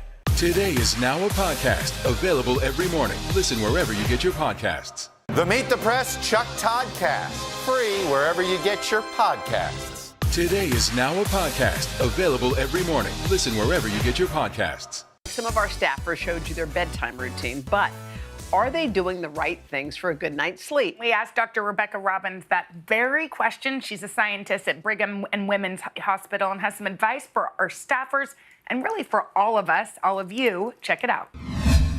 Rebecca, welcome. It's good to see you. Good morning. It's great to see you both, too. Thank you for having me. We're happy to have you. Let's start with Lana. Okay, so Lana seemed like she did it great. She put her kids to bed, and then she started doing her homework because she had her own. She has to work. She has to work. So what could she have improved upon? Well, a couple things I love about this bedtime routine are first and foremost the consistency. Yeah. She has a time that she knows. She's starting to get the kids ready for bed. And bedtime routines and consistent routines are crucial for all of us, but particularly our children. And before bedtime, we really want to pack those 60 minutes with things that are soothing and relaxing to us. So that, I think, is absolutely fantastic.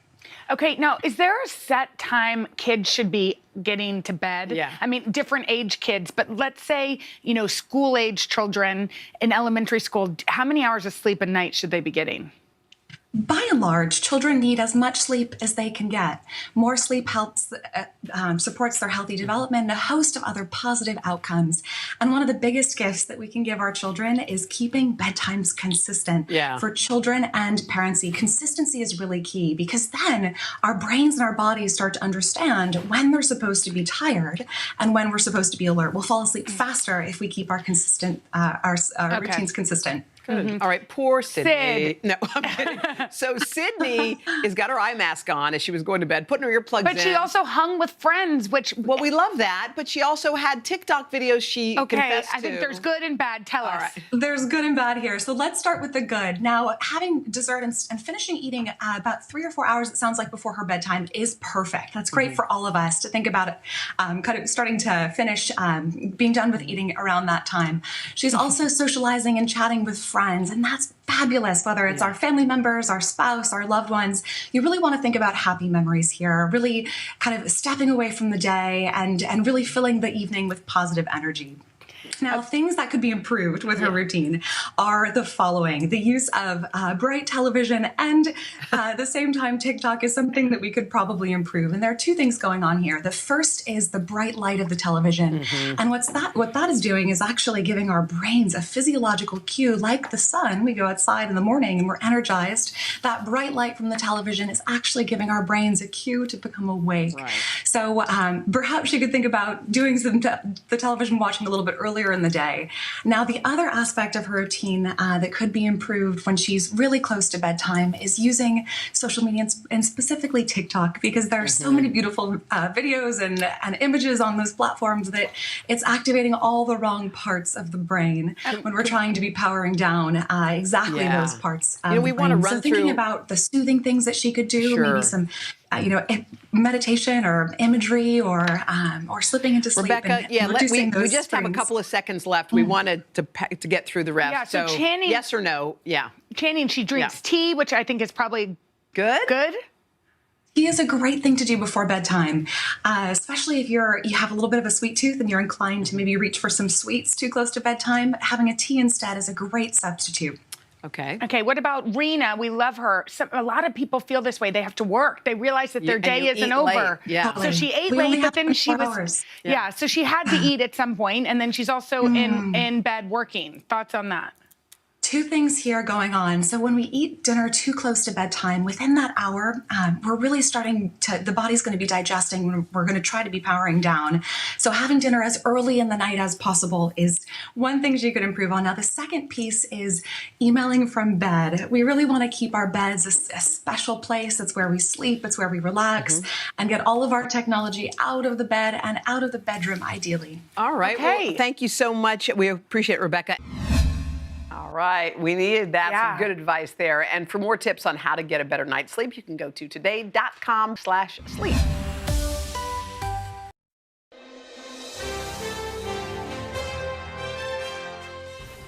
First of all, thank you so much for talking with us, Jessica and Beth. But I want to hear about the first time, Jessica, you swam and what it felt like, what it meant to you.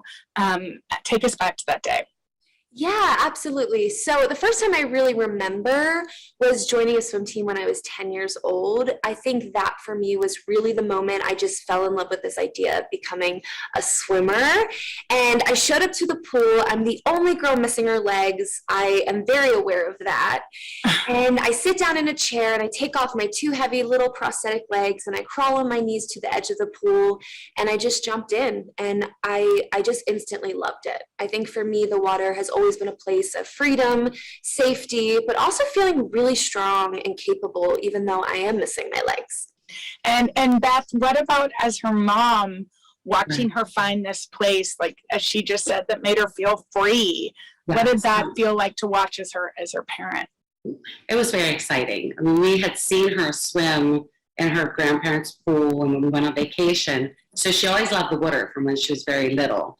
But then when she found this team, she really learned to love the sport. She learned all the different strokes and she liked having a coach, and she's always been very athletic. So she was doing gymnastics, but finding something that wouldn't damage her knees and that was safer for her. And then she felt so free in the water. She just really took to it.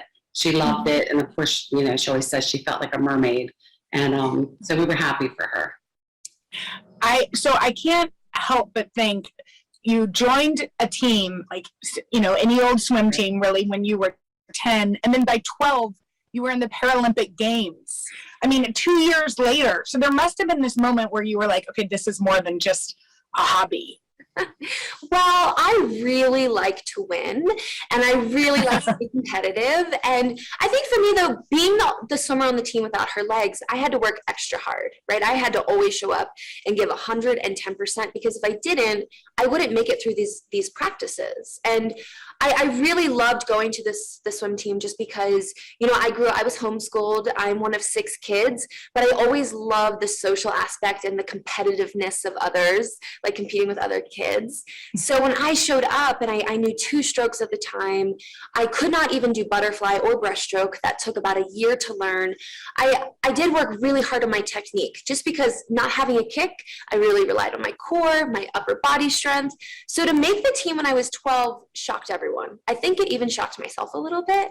But also at the same time, like I just kept telling myself I was going to make the 2004 Paralympic team. And somehow I did. I was a freestyler only at that time. Now I do all 4 strokes. But I just had such determination to just prove to everyone that I could do it. And I think that even stems from my adoption, just wanting to prove that I was worthy, that I was enough. And I found a place that I felt like I could do that in, and I excelled in swimming. 23 medals later, you're going back to your 5th games. Do you still get that kind of excitement, you know, that kind of pinch me moment feeling when you're competing? I do. That's what I live for. I really live for the racing, the moments in those races where it just everything slows down, even though you're swimming as fast as possible. That's what I train for. You know, I'm right now living out at the Olympic and Paralympic Training Center here in Colorado. And I moved out here a year ago. I left my newlywed husband to come out here and train and just really try, you know, just to sacrifice, just to see what I'm still capable of. You know, I'm 29. I'm definitely a veteran. My shoulders hurt a little bit more than they did when I was 20, 16, but I still have a love for it. And I think as long as I'm still learning and enjoying it, I think it's still worth it to continue. Good morning. Welcome to Today. Start your day with us every morning. Get your daily dose of news on the go with the Today podcast. And stream Today anytime you want. Today, all day. Every day. Wherever you are, Today is there. Let's go.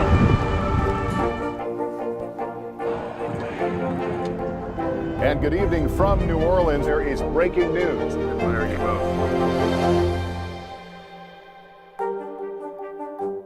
It has been a long year. Yeah, where it's been anything but normal. Well, now there's hope.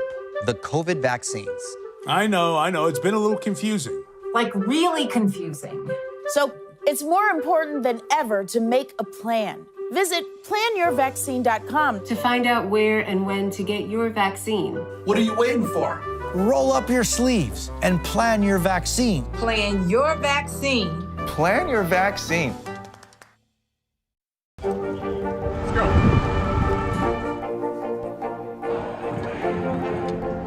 And good evening from New Orleans. There is breaking news. There you go.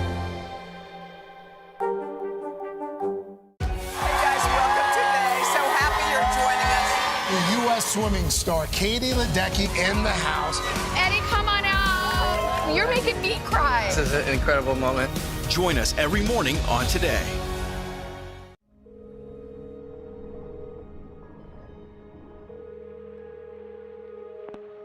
Mrs. Long? Yes?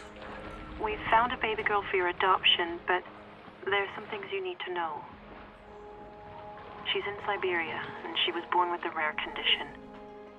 Her legs will need to be amputated. I know this is difficult to hear.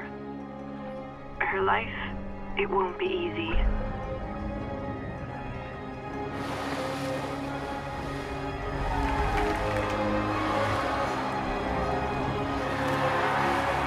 Mrs. Long? It might not be easy, but it'll be amazing. I can't wait to meet her. I was watching the Super Bowl and your commercial, I was like bawling, crying, holding my baby in my arms. Like, this is beautiful. What was that experience like for you? Because this is your story. It was so beautifully told, but you lived it, you know? What was it like to see that come to life?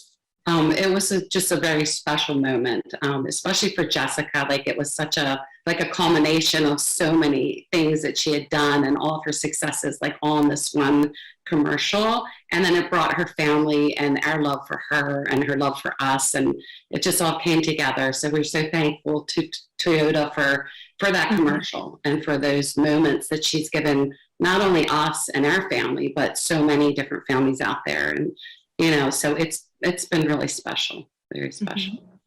Jessica, what was it like for you?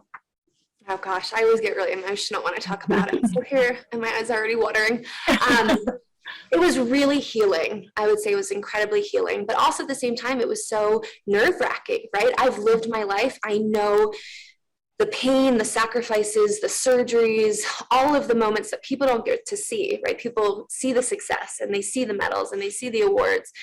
But that really captured just kind of the whole thing, right? Being adopted from an orphanage, right? Being put up by a 16-year-old girl and being adopted into an incredible family. But adoption still, like, it was hard. You know, there were moments where there were no answers, right? As to why was I given up? And was it my legs? And my parents, Steve and Beth, they did an incredible job just always answering those questions, because I think I asked like 10 times a day. And it was just hard to comprehend, I think. You know, my little sister, Hannah, who was the miracle baby, who came after my parents adopted my brother and I in Russia, and just in the same orphanage, she had legs, right? So there was a lot of questions, a lot of confusion. So it was so beautifully done, even just the locker room scenes, getting to see it come together. I was a part of all of it, but I would say definitely the last scene. We only shot that maybe 2 or 3 times just because we captured it. But I swam up to that part in the last scene, and I got to look at the 2 people who played my parents, and they picked actors who looked like my parents back then. And I just tried to put myself in that like that spot, right? Like how they got the phone call, because growing up my whole life I thought of, oh, I was given up for adoption. seeing that excitement on my parents' face, like, we get her, we get this little baby from Siberia. It was just like, this is so cool. I never even thought of it like this. So when I smile and I push off, that was all very real. And we only shot it a few times. It was so beautiful. Some experts say that this bill still isn't enough. Do you accept that criticism? There's been a ton of confusion from the CDC. Can we try to clear some of this up? What are the issues that the party stands for? That seems to be the missing piece here. If it's Sunday, it's Meet the Press. The Meet the Press Chuck Todd Cast. Free wherever you get your podcasts. Make the most of your day with Today All Day. Get closer to all your friends at Today in a whole new way. Today in 30. We give you a mix of everything you love about our show in a mere 30 minutes. Shop today with Jill Martin. We're helping you shop like never before. The latest styles and biggest names. Today Food. Things are heating up in the Today All Day kitchen. Cooking essentials and recipe inspiration. Get ready. Are you ready? Oh, I'm so ready. Only on Today All Day. Make the most of your day with Today in 30. We give you a mix of everything you love about our show in a mere 30 minutes. Savannah and Hoda bring you what you must know. The biggest moments of the morning. One Republic! Exclusive interviews. Why did it work for you? You're right. I am more talented than the rest. And important headlines. Major medical news this morning. Watch Today in 30 on your schedule. Streaming every day on Today All Day. Let's go. This is a critical choke point for this fire.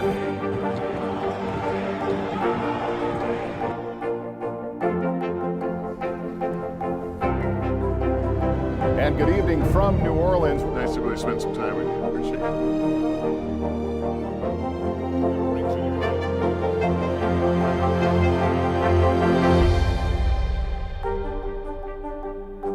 Today is now a podcast available every morning. Listen wherever you get your podcasts. For breaking news in our changing world, download the NBC News app. Where does your grit come from? We saw the beautiful commercial, but we didn't get to see some of the pain, the surgeries. Talk about what it was like as a little girl.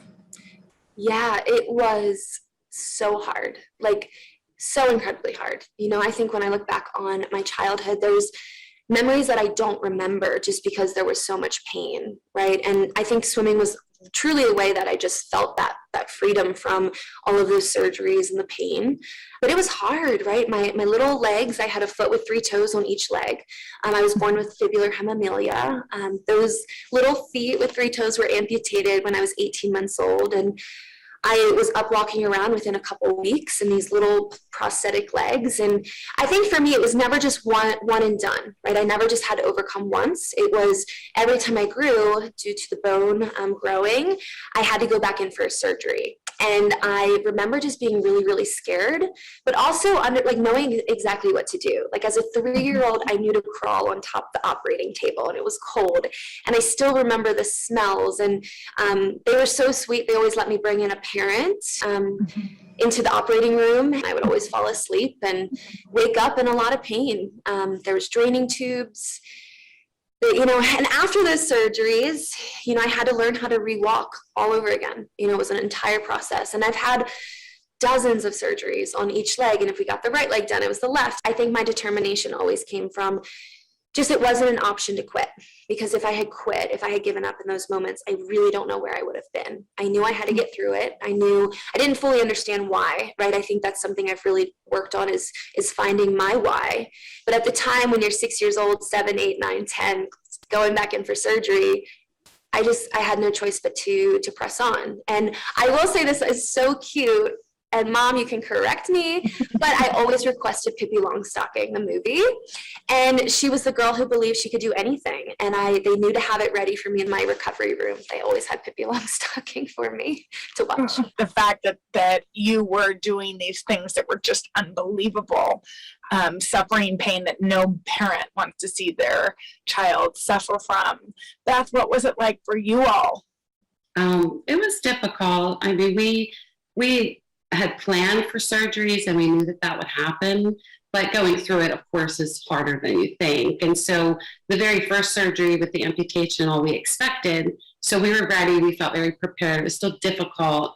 And the little feet that she had, like, it was really hard for her to lose those. Like, you don't realize, like, once she comes, you love every part of her. So it's actually losing a piece of her. And so that was more difficult than I thought it would be. But then after that, all of the other surgeries weren't expected. So she kept having bony overgrowth more than most children did. She kept having things happen that she would need surgeries. So we just like she did, we just had to get through it. So we prayed and we cried and we held her hand and we slept in hospital rooms and we just did it. So it was difficult, but it also drew us very close together.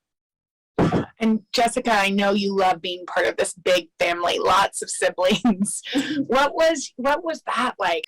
Yeah, I truly feel like I won the jackpot. I loved it. I look back on my childhood and I just think how just incredible and special it was. We were that crazy family of 6, big van, homeschooled family, but it was so beautiful. And we just had space and time to grow up slowly. And I think that was really special. That was one thing my parents always wanted, was just for us to just be really close. And, I had an amazing big sister, a big brother. My brother Joshua was adopted from the same orphanage. And then it was really wild when Hannah came, because Hannah was the miracle baby and she came on their anniversary. And I just remember thinking, who is this little thing? And I wasn't sure about her, but now, she's my best friend. I love her. And then Gracie came, and, I have 4 sisters. I have 2 brothers. It's so fun and chaotic and crazy, and it's the best. It's funny. I don't actually look like everyone, but I have so many of the same mannerisms, and I truly feel like it was exactly where I was meant to be. And it's the best thing. I know. Do you ever think, and I'm sure you have, about what would have happened if your mom and dad hadn't taken that call? Yeah, it would have been really bad. I think that's one thing I really have a passion and a heart for as I've gotten older is, I really want to help orphans and get more into adoption. My husband and I, we've talked about adoption, and it's been a slow process. I've been in, therapy to talk about adoption and some of the pain and not, just pain as in, questions that will probably never be answered. Even though I met my birth mom about in 2014, I went back and met my birth mom, and she married my birth father, and they had 3 children after me. There's still a lot of questions that just were never really answered, just translation and stuff. But my life would have been just very different, and that's really hard to see, because sometimes my heart aches for what could have been, but also it's like I love exactly where I am. And it's really hard to feel just kind of, you got to stay in that middle area, just being thankful that I'm along, but also understanding where my roots came from, and that maybe that Russian determination. And, it was incredibly special to meet my birth mom. That was really hard. Probably the hardest thing I've ever done. And also to know that I look like her. And it's just wild, right? And I think even going back to the Super Bowl, just, people got to see that my life, but I don't know how many people know that I got to go back and meet my birth mom. No. My birth father and 3 children or 3 siblings. But it's wild. And what was that like? What was that moment when you first saw them? Well, when I first touched down in Russia, I brought my little sister Hannah, and this was 2014. So I think I was 21, 22. So I'm pretty young. And I found out about them competing in the 2012 Paralympics. I found out while I was competing, and that was very hard. But, I'd known my whole life about my birth mom. I knew her name was Natalia. I knew that she had named me Tatiana. But when we touched down in Russia after, traveling for, days, it felt like all of a sudden it was in that moment where I was like, maybe she doesn't want to see me. Maybe, what am I doing? And Hannah and I unpacked, and I showered, and I went right up and started on the elliptical. And I think I was on the elliptical for 3 hours with my sister just sitting in a chair by me. And I had to really process and kind of process the idea that I was going to go to the orphanage I was adopted to, which I was the only person to ever go back to that orphanage. And I met the woman who physically handed me over to my dad. I got to meet her, and she just kept hugging me and calling me Tanya. And then the morning came when I got to meet my birth mom, and I called my family. I called my mom and my dad and siblings in Baltimore, and I didn't even want to talk about what I was doing, but I was just like, tell me about you guys. I think we were doing they were doing their classic movie night, and I was just like, how are you guys, even though we're all the way in Russia. And then we pulled up to this tiny little purple house in the middle of nowhere. It took us 3 hours to get there, in the middle of the woods with snow everywhere. And I got out, and I think that was truly one of the bravest things I've ever done. Even when I look back on the surgeries and the competing and everything, just getting out of that car and going to meet her. But I got out, and I walked down, and you could hear them crying in the house. And I was like, oh my gosh, I'm gonna cry. And at that point, I was not into crying. Now I'm like, oh. So she came out of the back porch, and I was like, don't slip. Like, I'm just talking to myself, like, don't slip. And when she hugged me, there was just this moment, I think, of release, of just freedom, of just forgiving her. My whole life I was angry at her. Anger really fueled me, that I just allowed myself to let her hug me, because I think she needed that. I don't think she had forgiven herself. And I just remember saying, like, this is my mom, like my birth mom. Like, this is wild. Like, not a lot of people get to do that or meet them. And especially for it to be such a good outcome. And I got to show her my legs and talk to her. And it was just so incredibly special. I can't even imagine. That does take a amount of courage and bravery, because there must have been part of you that felt, abandoned. But at the same time, I'm sure you can't even imagine what your life would be without your family, without your mom and your dad and your sisters and brothers. And the fact that they heard, okay, she's going to need all these surgeries, but no, she's our baby. We knew that before we met her. I think it's funny. I swear I love them more than my other siblings. Like, I'm the one that calls my mother like 18 times a day, but I'm like, you guys saved me in a way. Not like I needed saving, but my life would have been really, really bad in Russia. We don't know. I probably would have been crawling around in orphanages and living on the floor. And that's the reality, right? You never know. Would have been kicked out at 18 if I had made it to 18. And there's a lot. I think people really need to look into that. What's happening in these orphanages.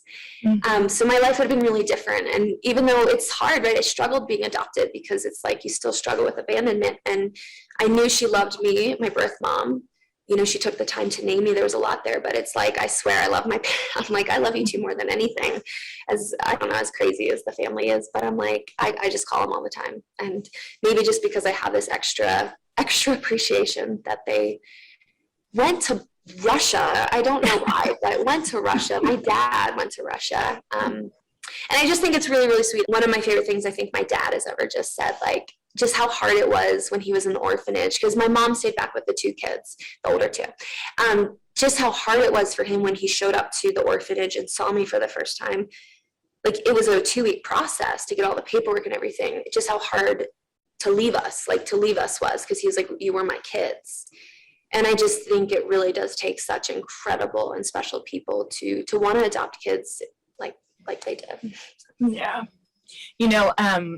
Hoda and my mom actually both say this. They say that everybody gets their babies right on time. Whoever's meant to be their babies. It happens when it's supposed to. Beth, is that something you saw happen in your life? Yes, definitely. I know we had 2 children, and then we could not have more children, or so we thought.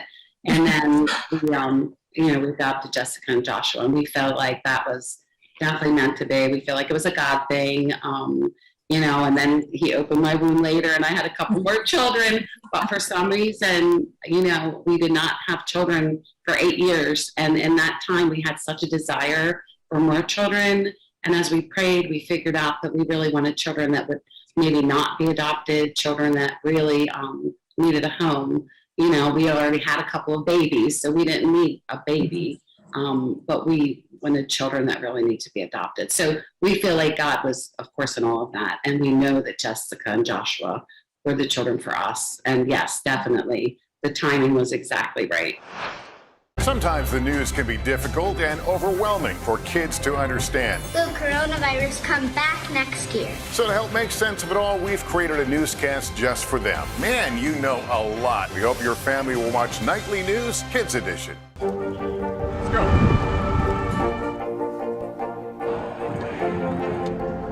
And good evening from New Orleans. There is breaking news. There you go. For breaking news in our changing world, download the NBC News app. Hey guys, welcome today. So happy you're joining us. The U.S. swimming star Katie Ledecky in the house. Eddie, come on out. You're making me cry. This is an incredible moment. Join us every morning on Today. It has been a long year. Yeah, where it's been anything but normal. Well, now there's hope. The COVID vaccines. I know. It's been a little confusing. Like really confusing. So it's more important than ever to make a plan. Visit planyourvaccine.com to find out where and when to get your vaccine. What are you waiting for? Roll up your sleeves and plan your vaccine. Plan your vaccine. Plan your vaccine. The Meet the Press Chuck Todd Cast. Free wherever you get your podcasts. For breaking news in our changing world, download the NBC News app. Jess, what do you think your 4 or 5-year-old self would think about the fact that you're headed to your 5th games, 23 medals later, that like this is your story? It's wild, right? It's been a very emotional, tough couple weeks leading into Tokyo. So this is like the first time I'm really sitting down, just kind of talking about all the, everything. But just processing just how proud, how proud she would be. And I think that's kind of my thought process going into this. I've definitely made the sacrifice of coming out here and training in Colorado and away from my family. I'm very family oriented. I love all of that. So it's been really hard, and especially having an extra year. Everyone knows that, right? We've all gone through a really challenging year. But I just think when it gets tough, because there's going to be tough moments in Tokyo, right? But there's a lot of new things, a lot of new protocols, a lot of things that I haven't gone through yet at a Paralympics. I just keep going back to that little Russian girl who never gave up. And I think that's what's going to get me through. But I also think I'm at a really good point in my life where I truly know my worth, right? It's so easy to say, like, all of my life I thought my worth truly came from these medals and sponsorships and world records and everything that I was doing. And it is really hard to tell a 14-year-old girl that are like, your worth doesn't come from these medals, it comes from this. At the time, I'm like, no, like, I need to keep winning. And it wasn't until Beijing in 2008 when I got a bronze medal that I was the world record holder, and I got the bronze. And I remember going up to my parents in the stands and just being like, I think the first thing I said was, do you guys still love me? And I think that shocked, or will my dad still love me or something? So crazy, which is so crazy because now at this point in my life, going in Tokyo, I'm like, a bronze medal would be incredible. And I love that we're talking about this more, just the mental health of, how silver and bronze are still incredible. And yes, I love the gold, and that's what I'm obviously going for. But if I never bring home another gold in my life, I am more than enough. And maybe I can say that because I have won some gold, but also if you're not enough without a gold medal, you'll never be enough with one. And I'm just really thankful for my support system. I cannot wait to get home and see my husband. I haven't seen him for about 3 months by the time I get home, and that's a long time for me being newly married. But I think she would just be really proud that I'm still swimming. There's not a lot of people who are still swimming. My goal has always been to grow the Paralympic movement. I want people to know the Paralympics as much as they do the Olympics, and I love the coverage and what people are doing to grow it, and I hope I've played a small part in it. You played a big part, and we cannot wait to watch you swim. Also, what's next? What do you feel like? I mean, I hate this question because you're like, you haven't even competed in Tokyo, but what else? Like you said, you're more than medals. What do you think is going to happen in the next chapter of your life? I don't know. I still plan to swim till LA 2028. So for me, swimming's the best form of exercise. I love it. And if I'm still performing, I still really want to be a part of it. But also I really want to write a children's book. And I wrote a book with my sister. So I love that. I love public speaking and just encouraging others. I think in this world, we do need a lot of hope, and we do need someone. And if I'm that person to give you inspiration to go out and try a new thing or just pursue your passions or your goals, and I feel like, again, I've done my job right. I remember being that 10-year-old girl looking around everywhere I went before the Paralympics and not seeing another person who looked like me ever. I remember just thinking I was the only person on the entire world that was missing 2 legs. So when I got involved in the Paralympics, it was the first time I started wearing shorts. It was the first time I started just embracing this body that I was given, right? I don't have legs. I'll never have legs. But I also decided from a very early age that I was not going to let this life that I was given go to waste. And I really hope to encourage the next generation. And I'm really excited for the Paralympic movement and what's to come. When you hear that you're so many little girls' heroes, what goes through your mind? oh my gosh, it's just the coolest thing, because I know that, everyone needs a hero, everyone needs a role model. And, I think social media can be such a wonderful thing, but also just such a dangerous thing with comparison. Mm-hmm. And I think that's something I really want to be, is just embracing just who you are and the way that you were made. And I love the Paralympics because it has given me confidence. Sport just is so amazing for girls. And, I've been involved with the Women's Sports Foundation for so long, and I love what they do at Encompass. But just getting girls active and just gaining that confidence, right? Because I think when girls and women have confidence, we can truly take on the world. Oh, I'm inspired. That was awesome.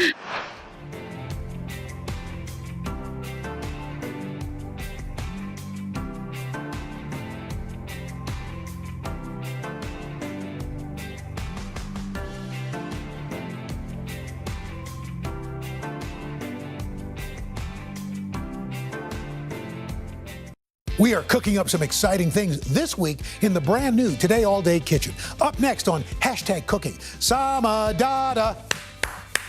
We'll show you how to rescue any brown spotty bananas with 2 tasty treats: chocolate chip banana bread bars and a banana cream cheesecake that just happens to be dairy-free.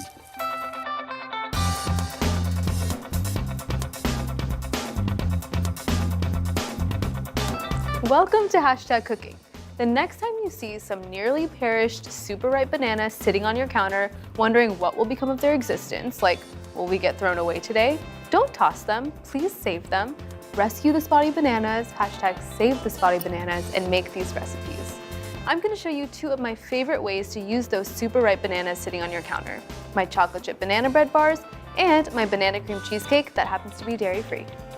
Let's get #cooking. Just for 1 second, okay, I want you to forget about those microwave packets of oatmeal. And we're gonna give oatmeal a glamorous moment with these chocolate chip banana bread bars. I've already preheated my oven to 375 degrees, and now all I'm going to do is prepare my pan.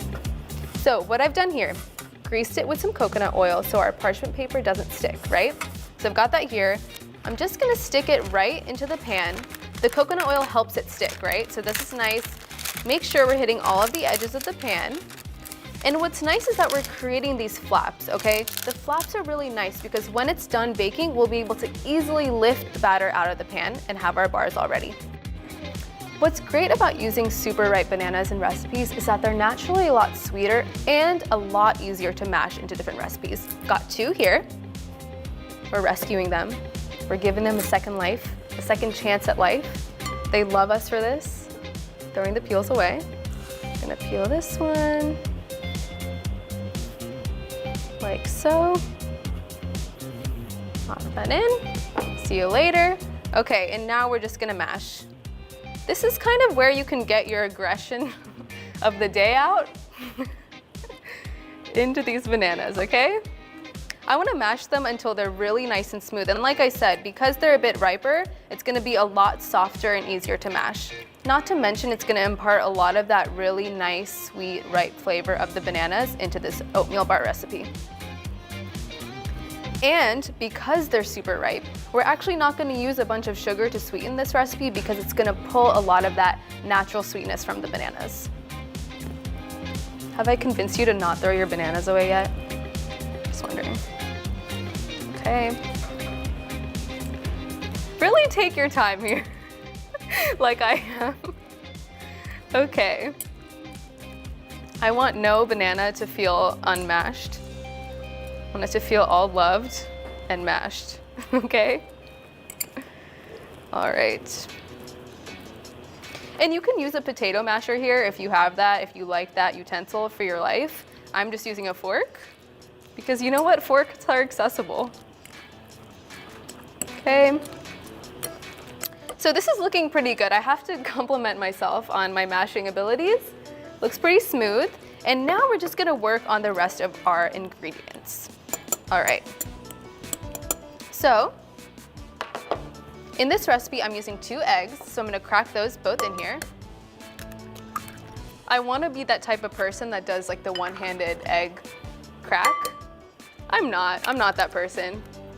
I'm safe. I take precautions. All right. Okay, now I'm gonna whisk the eggs and the bananas together.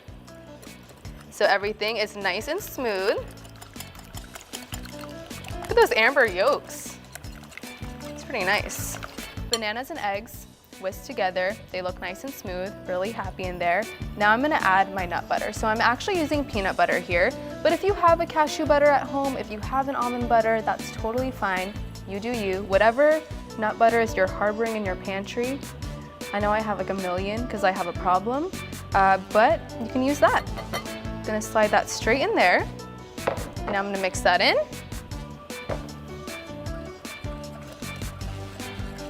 All right, and then I'm gonna add my melted and cooled coconut oil, my vanilla extract, and if you haven't noticed already, the best part about this recipe, other than giving your sad bananas a second life, is the fact that we're making everything in one bowl. Like, you can thank me later for the less dishes that you'll have to do in your life, okay? I'm just using a touch of coconut sugar. Gonna add that in there, and then some maple syrup. It's gonna really give this nice, warm, golden flavor to these oatmeal bars. Now that I've mixed all my wet ingredients together, I'm gonna grab my oatmeal, the star of the show. It's about to be super glamorous. Add it straight in here, along with some cinnamon.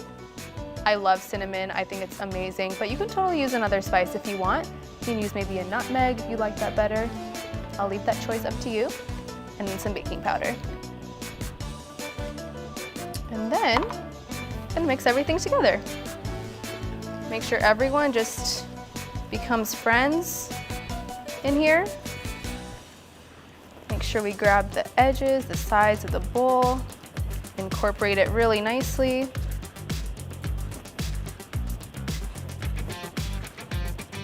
It smells so good. Just wait till it's done baking though. That's good stuff. Okay.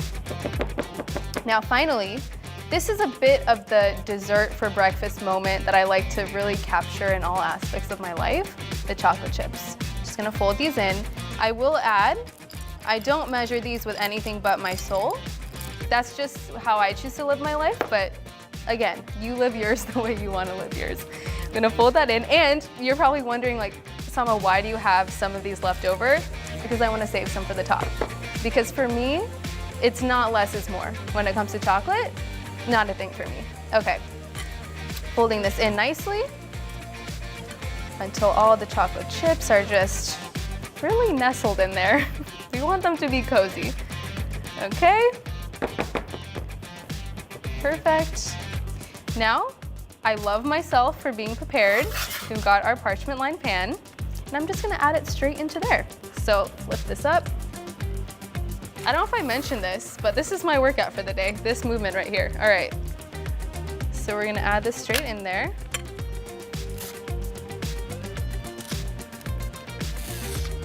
Get everything out. Scrape the sides. Oh my God, I cannot leave that chocolate chip behind. That would be so sad. Okay. And then I'm just gonna spread it out throughout the pan so it's nice and evenly distributed. Okay, because I am me, I'm gonna add some more chocolate chips on top, just for aesthetics. I like to take nice photos of my food. It's also really fun to make it presentable and looks pretty, too pretty to eat, but not really because we will be eating it.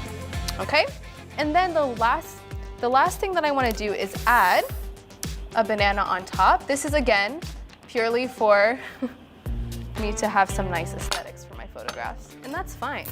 That's again how I choose to live my life. So what I'm gonna do is just cut it right at the tip of the banana, slice it straight through like this, okay? And now I'm just gonna peel this off like I normally would. And then you've got two perfect halves of banana. Pretty easy. I'm gonna lift this straight out and I'm gonna place it on to my bars, like that. And then the other half. And then I'm gonna add one more for the middle. Go ahead. And again, I have a piece of oatmeal on my finger.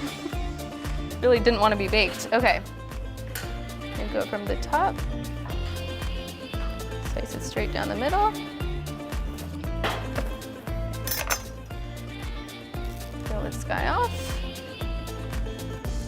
Look at that. Add that straight in there. We're gonna nestle it down nicely. Wants to feel secure, wants to feel at home. And now I'm just gonna add a little dusting of cinnamon on top, partially because I love cinnamon and partially because I want it to look really nice. Okay, now we're gonna take a little journey in the oven for about 22 to 25 minutes. Let's go.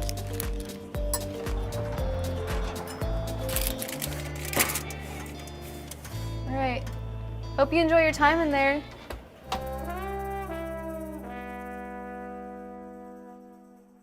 The Meet the Press Chuck Toddcast, free wherever you get your podcasts. Today is now a podcast available every morning. Listen wherever you get your podcasts. It has been a long year. Yeah, where it's been anything but normal. Well, now there's hope. The COVID vaccines. I know. It's been a little confusing. Like really confusing. So it's more important than ever to make a plan. Visit planyourvaccine.com to find out where and when to get your vaccine. What are you waiting for?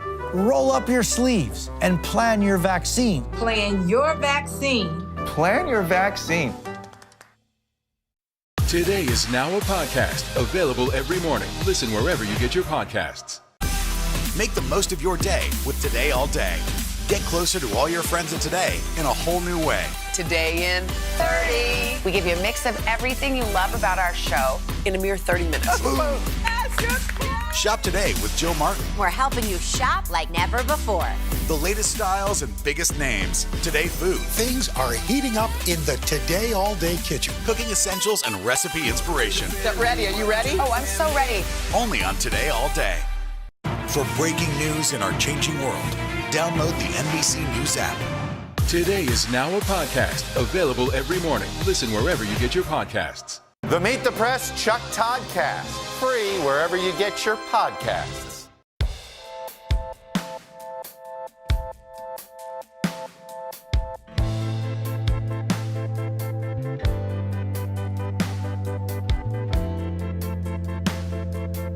All right, we've let it cool for about 10 minutes, and now, see, this is why we love being prepared with the parchment paper. We get to just lift this straight out of the pan, and then there's no oatmeal bar that's been left behind, like that. Okay, so the best thing about these bars, other than the fact that we're saving so many bananas' lives, is that they're super portable. So I'm just gonna slice them into little bars. You can take them on the go. You can just also have a nice sit-down oatmeal moment at home. You choose whatever you'd like to do. I love the corner piece. I'm just one of those people. Don't know why. Just crispy and caramelized on the edges, it's so good. Look at that, delicious. And now remember these chocolate chips that I had saved for the top? See, this is why. I'm also gonna add just a little bit of powdered sugar, just to get that nice contrast. A little bit there. Just on the rest of my bars. It's really pretty. Oh, went a little heavy-handed over there. Okay, so now I'm gonna take a few pictures of it because I didn't put that powdered sugar, that banana, those chocolate chips on for nothing. All right. There we go. I'm really getting the shot. Little video. Get the inside. Okay, you know what? I think we got the shot. It's my time to taste. I'm pretty excited about this.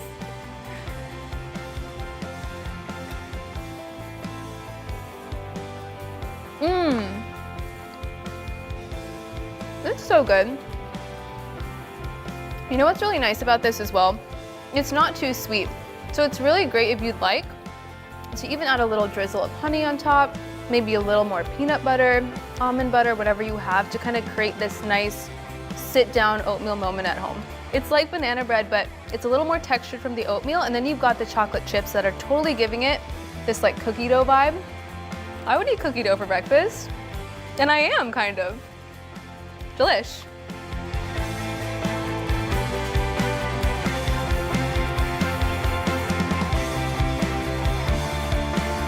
You know, this has inspired me, and I have a lot more ripe bananas in my kitchen, so I think we might have to make my banana cream cheesecake. I'm gonna go grab the ingredients.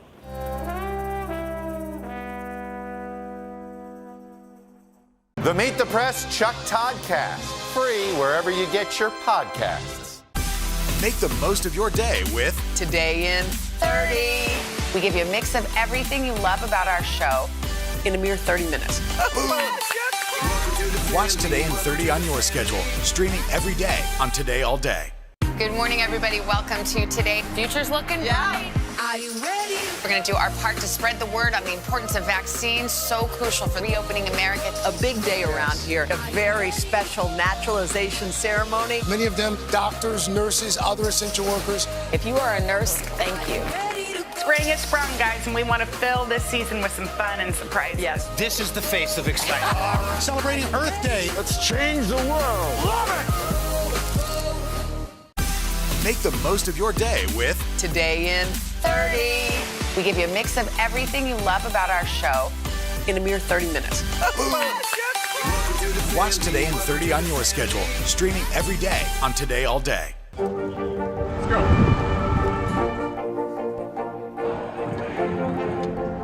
And good evening from New Orleans. There is breaking news. There you go. Good morning, everybody. Welcome to Today. Future's looking bright. Are you ready? We're going to do our part to spread the word on the importance of vaccines, so crucial for reopening America. A big day around here. A very special naturalization ceremony. Many of them doctors, nurses, other essential workers. If you are a nurse, thank you. Spring has sprung, guys, and we want to fill this season with some fun and surprises. Yes. This is the face of excitement. Celebrating Earth Day. Let's change the world. For breaking news in our changing world, download the NBC News app. Today is now a podcast, available every morning. Listen wherever you get your podcasts. Okay, do you want to know something crazy about this cheesecake? You don't have to bake it. No ovens are involved. We're just gonna pop it into the freezer to make it, which kind of means it's a cross between an ice cream bar and a cheesecake. Two things I really can't live my life without. So let's make it. The first thing I'm gonna do is prepare my pan with some parchment paper. So what I'm gonna do is just line it straight into the pan, and I'm creating these flaps on the sides so that it's gonna be super easy to lift the cheesecake up after it's done freezing. Just like that.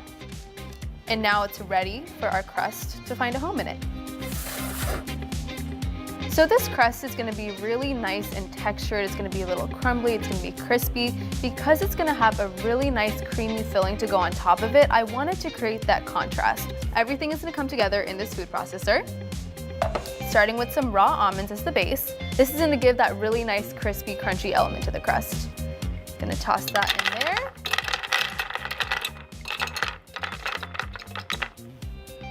And now, to sweeten the crust up, we're gonna use some dates.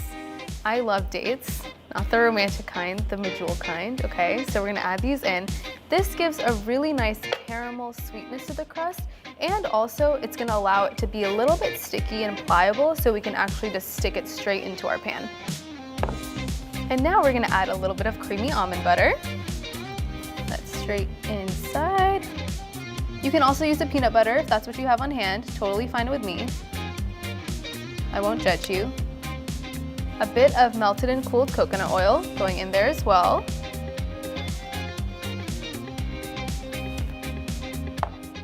A touch of vanilla extract. And then I like to use a little pinch of salt. This is gonna bring out that natural sweetness and create a bit of a contrast. Perfect.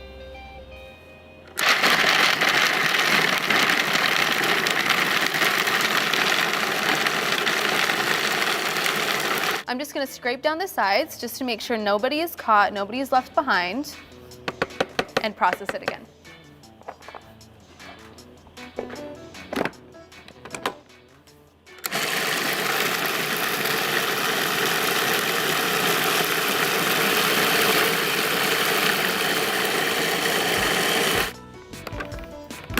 good. We want it to be crumbly, but there's also gonna be some of those pieces that remain.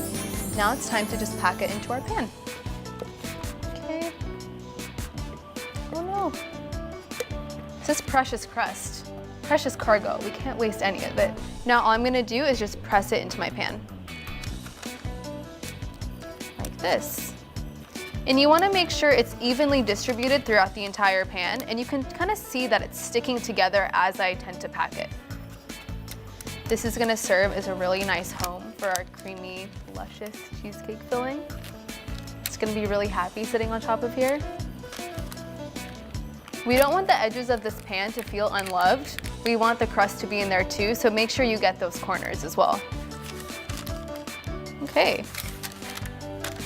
I think this looks pretty good if I ask myself. We're done packing the crust into the pan, and now I'm gonna go grab the ingredients for our filling.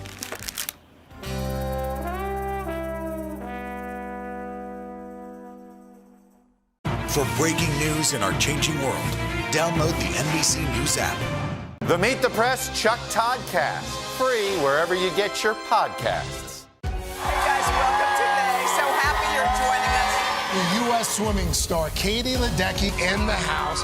Eddie, come on out. You're making me cry. This is an incredible moment.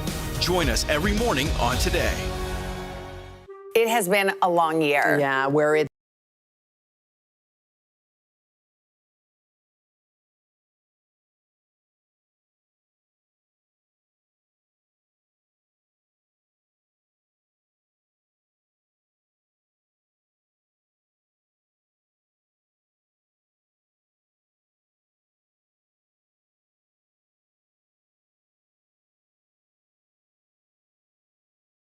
a plan. PlanYourVaccine.com. Where and when to get. What are you waiting? Roll up your sleeves. Vaccine. Plan your. Make the most of Today all day. Your friends at Today. Today in. To be a mix of every show. In a mirror. Shop today with Jill Martin. We're helping you shop like never before. The latest styles and biggest names. Today food. Things are heating up in the Today All Day kitchen. Cooking essentials and recipe inspiration. Get ready. Are you ready? Oh, I'm so ready. Only on Today all day. For breaking news in our changing world, download the NBC News app.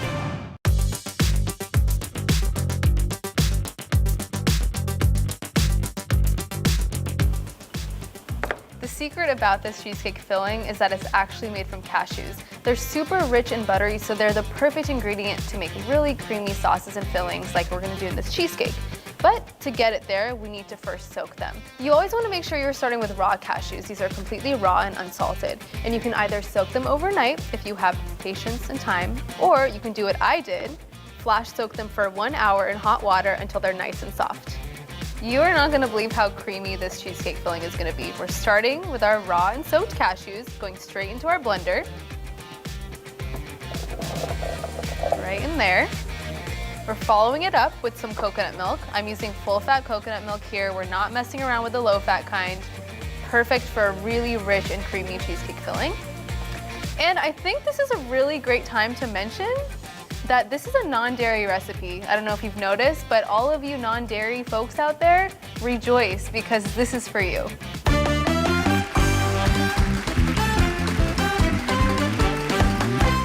Time for our banana, our star. We rescued it from its fate in the trash, perhaps. All right, pop that straight in there. Just breaking it up so it's a bit easier to blend. And now we're gonna go in with our maple syrup.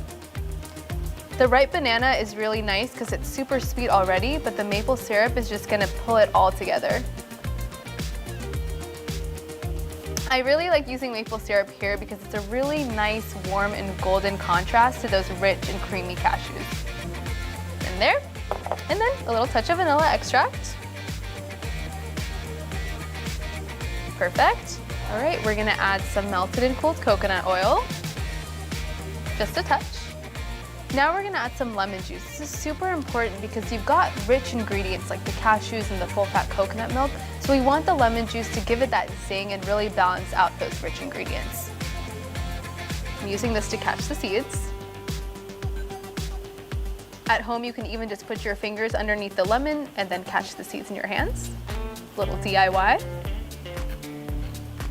And then to balance everything out, balance that sweetness, bring it out a little bit, I'm gonna add a little pinch of salt. Okay, now it's time to blend.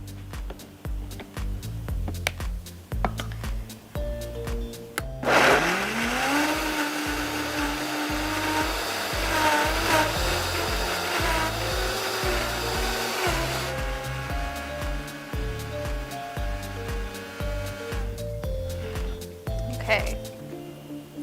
You just really cannot believe it. It's so smooth and so creamy. I want to show you a little peek. Look at that.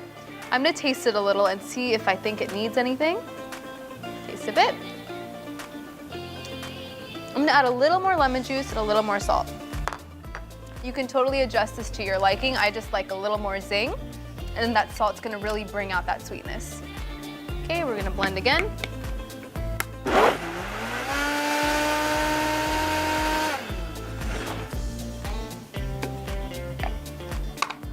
My fresh spoon and taste one more time. Perfect. All right, now it's time for this filling to find a home on top of our crust. And there's no dairy in this. Kind of crazy. I'm gonna grab my spatula. This is precious. I can't waste a bit. Now I'm just gonna make sure that's nice and smooth. You can even tap it a little bit to distribute it like this. Shake it around, make sure it hits all the edges. Now, I like to pretend I'm Picasso a little bit with the toppings. You can use whatever you'd like, but I'm gonna use some sliced almonds straight on top. Sprinkle them around. I'm gonna do a little bit of cinnamon.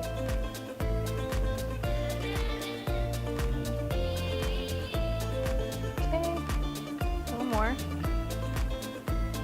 And finally, just a little pinch of flaky sea salt. Okay, don't be mad at me because now we have to wait a little bit. We're gonna put this in the freezer for 5 hours, but I promise you it is going to be worth it. Now I'm just gonna cover it with some plastic wrap so that it's protected and it goes into the freezer for its kind of long journey. And then it's ready.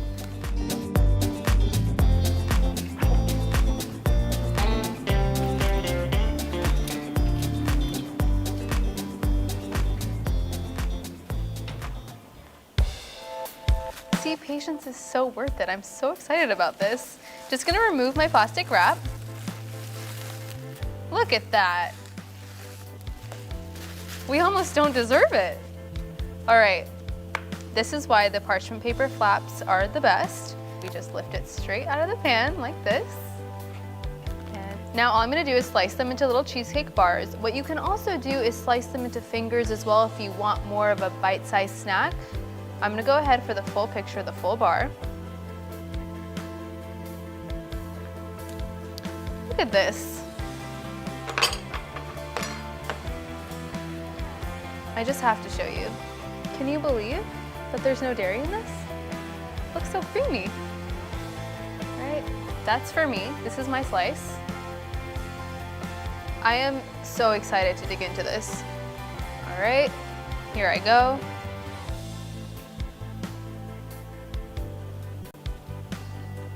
It's simply not even fair. It's so creamy. It's such a great way to use the nearly perished banana that's been sitting on your counter. Creamy, you would never have any idea there wasn't any dairy in this.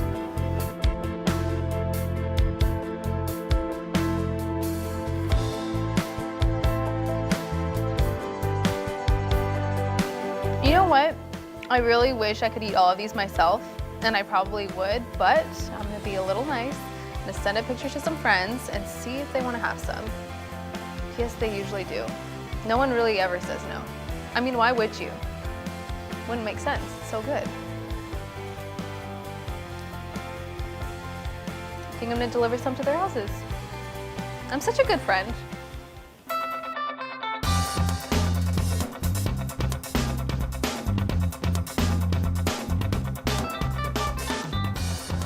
Ready? Okay.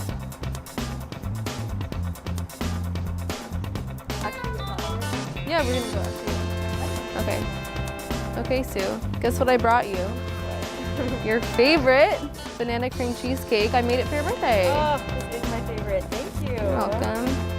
I did the same like date and almond crust that you like.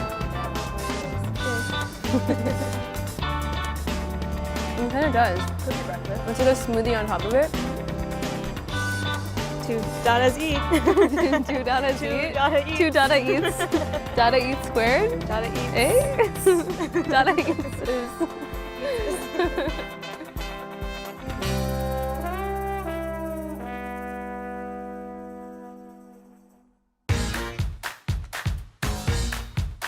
We are back. I'm Anthony Contrino, and it is time to get saucy. We've got a brand new kitchen and new episodes coming your way this summer. Tune in to Today All Day, Mondays at 11 a.m.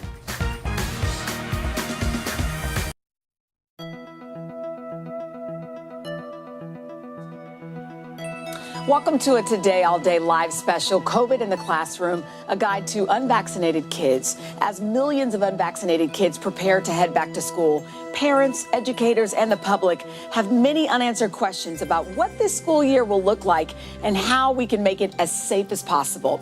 That is why today we have assembled a team of experts with one goal in mind: to help you prepare to safely and confidently send your child back to school. Before we meet our panel of experts, take a look at the facts as we know them now. As children head back to the classroom, a new school year bringing new COVID concerns. A 700% increase in overall U.S. cases since July, with the more contagious Delta variant responsible for the most new COVID cases nationwide. The biggest concern is that the virus will continue to mutate, and it will, and that it could become more deadly or evade the immune response more efficiently. Those at risk, the unvaccinated, including children under the age of 12 who are not yet eligible for a shot. This idea that children don't get infected or children don't transmit, that's not the case with Delta. According to the Department of Health and Human Services, pediatric hospitalizations for COVID-19 have rapidly climbed in the past month. We've got children in the ICU, age range from 2 months to 16 years, 4 or 5 on the ventilator at any given time. The FDA granting full approval to the Pfizer vaccine, bolstering New York City's announcement that Department of Education employees must get vaccinated. We know this is going to help ensure that everyone is safe. Other states like Kentucky, Illinois, and Connecticut mandating masks in classrooms based on updated CDC guidance. And in spite of protests from parents. These masks are not a symbol of anything other than prevention and protection.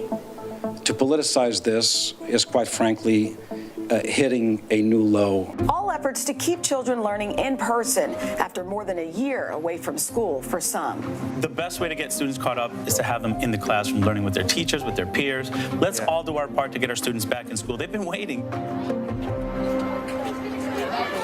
Well, I know so many of you have questions today, so we are going to dig in. So we are joined now by NBC News senior medical correspondent Dr. John Torres and past president of the American Academy of Pediatrics, Dr. Sally Goza. Thank you both for talking with me today.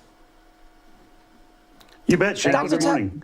Dr. Torres, let's start with you. One of the main reasons I think we're in this place at this time is because, frankly, as kids go back to school, so many kids under the age of 12 still haven't been vaccinated, and a lot of people aren't eligible for the vaccine, obviously, and most of our kids. So how close are we to an approved vaccine, and is this something we'll see, in your opinion, this school year?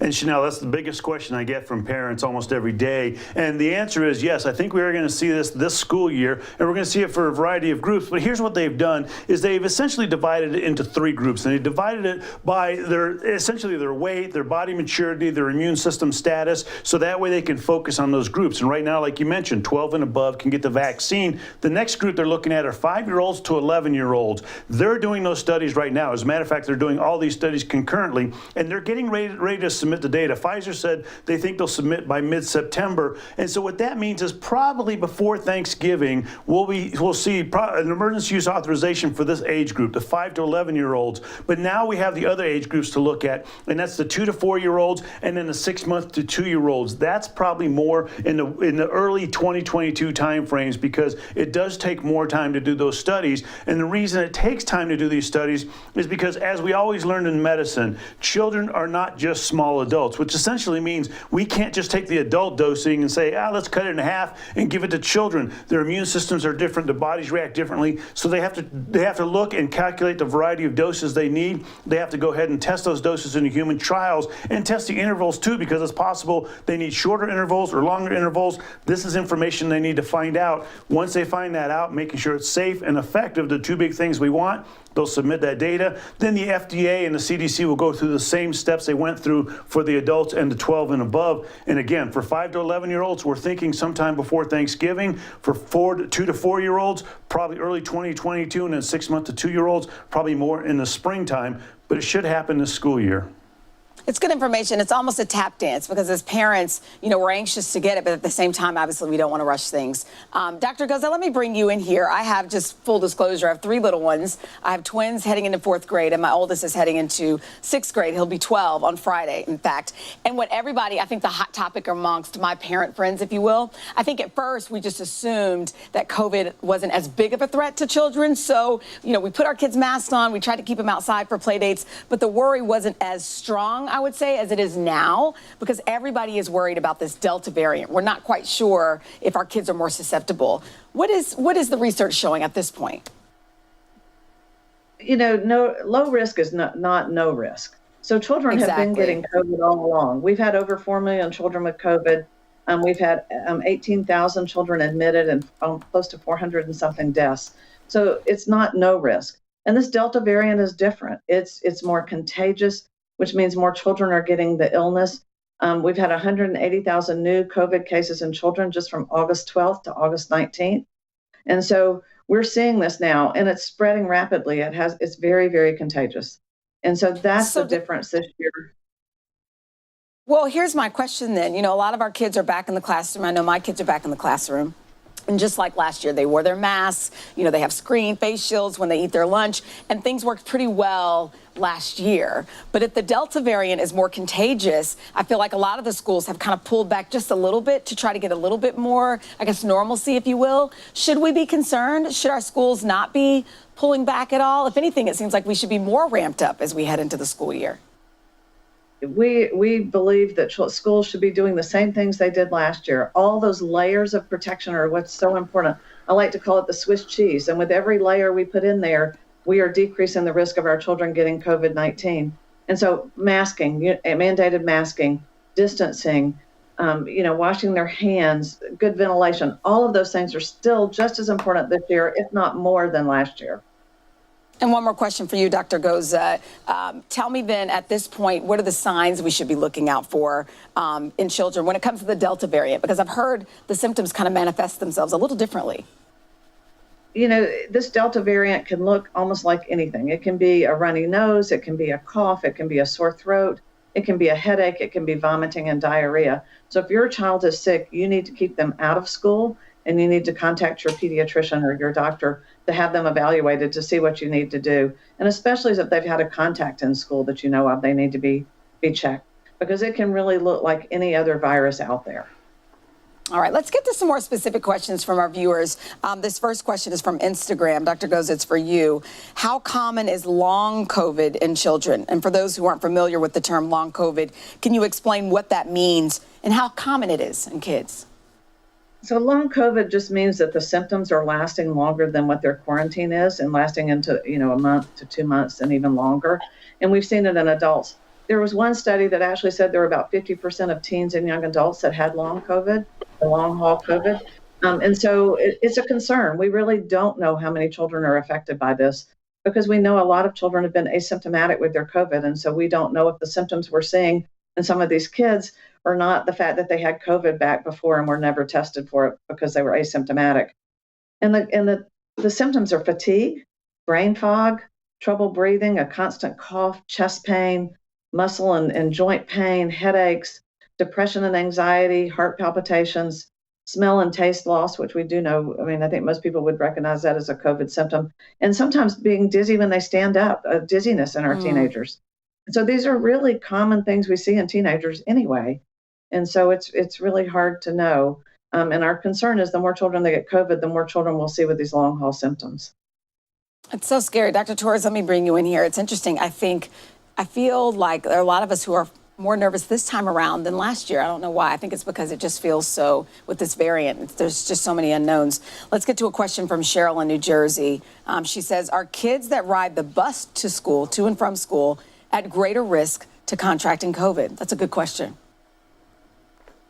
Yeah, it is a great question. And a lot of kids will be riding the bus. And I'm going to break it into two different segments, both waiting for the bus and then once you're on the bus itself. Waiting for the bus, not necessarily, because you're in an outdoor environment. We know it doesn't spread that well in the outdoors. And so particularly if you're not in a crowded bus stop, then the risk is very low that anything might pass from child to child. But you still want them to be safe. If it's a crowded bus stop, then definitely make sure they're wearing masks and they're social distancing as much as possible. But once they get on the bus, think about any other type of transportation, a subway, an airplane, anything like that. You're in a closed environment, especially if the windows aren't open. And so all the children should be masked. And hopefully the children are in a cohort or a pod where they're on the same bus with the students are in the same classroom with at school all day long. And that way we know it doesn't spread between these pods, these cohorts. So the risk does go up, but it can be minimized. And the ways to minimize it are to make sure that they're seated separately apart. They have social distancing. If you can open the windows to make sure ventilation is going through the bus, and definitely wearing masks, Chanel. Can't overemphasize how important that is, especially while they're on the bus and they're in that closed environment. And then again, if somebody on the bus has some type of symptoms, if we think they're COVID positive, or if they look like they might be having COVID, then you need to make sure that others are isolated, contact tracing, all that's taking place as well to make sure that everybody stays protected, not just on the bus, at school and at home as well, Chanel. All right, let's get to a video question on that note. Dr. Torres, this is a video question from Jermail. Take a listen to this. As a concerned parent, my question to you would be, how often should the schools allow children to receive breaks from wearing the mask, especially those students who have underlying health conditions such as asthma or bronchitis? Another good question.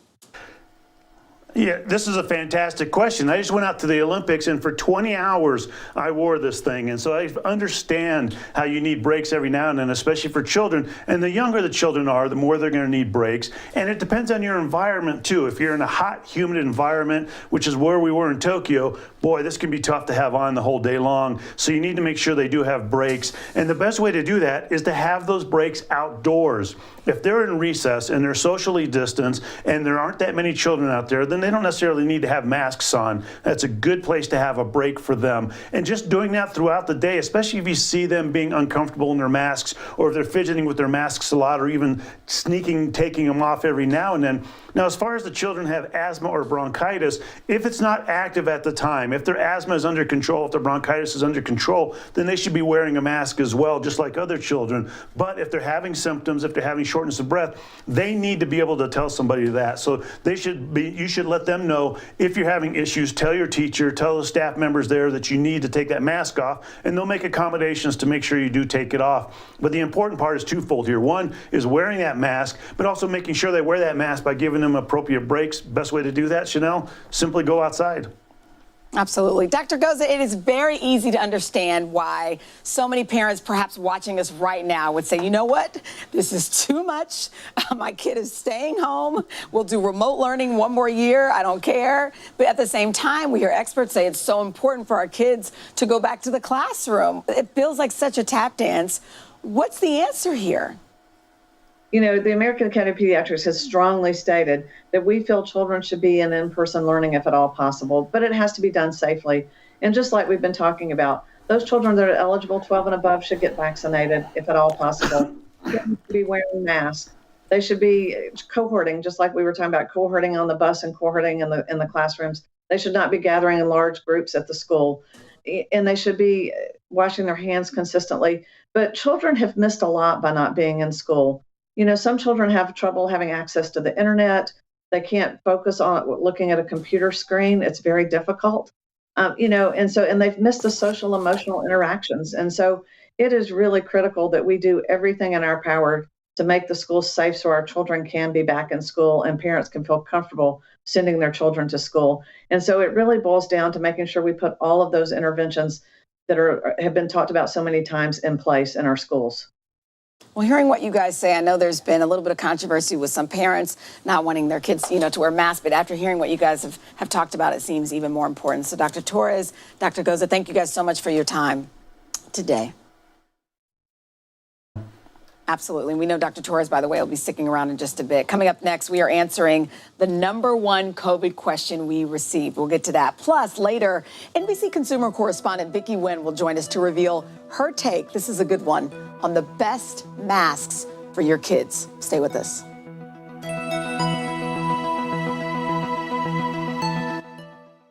Sometimes the news can be difficult and overwhelming for kids to understand. Will coronavirus come back next year? So to help make sense of it all, we've created a newscast just for them. Man, you know a lot. We hope your family will watch Nightly News Kids Edition.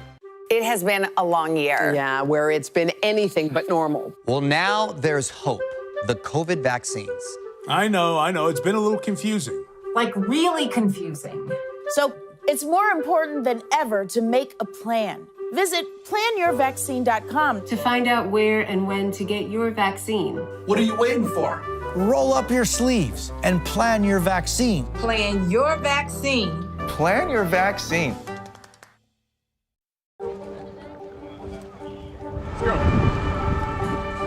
This is a critical choke point for this fire.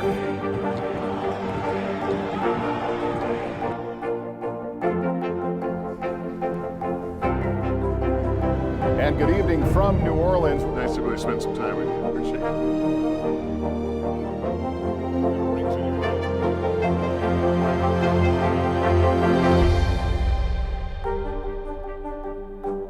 Good morning, everybody. Welcome to Today. Future's looking bright. Are you ready? We're going to do our part to spread the word on the importance of vaccines, so crucial for reopening America. A big day around here. A very special naturalization ceremony. Many of them doctors, nurses, other essential workers. If you are a nurse, thank you.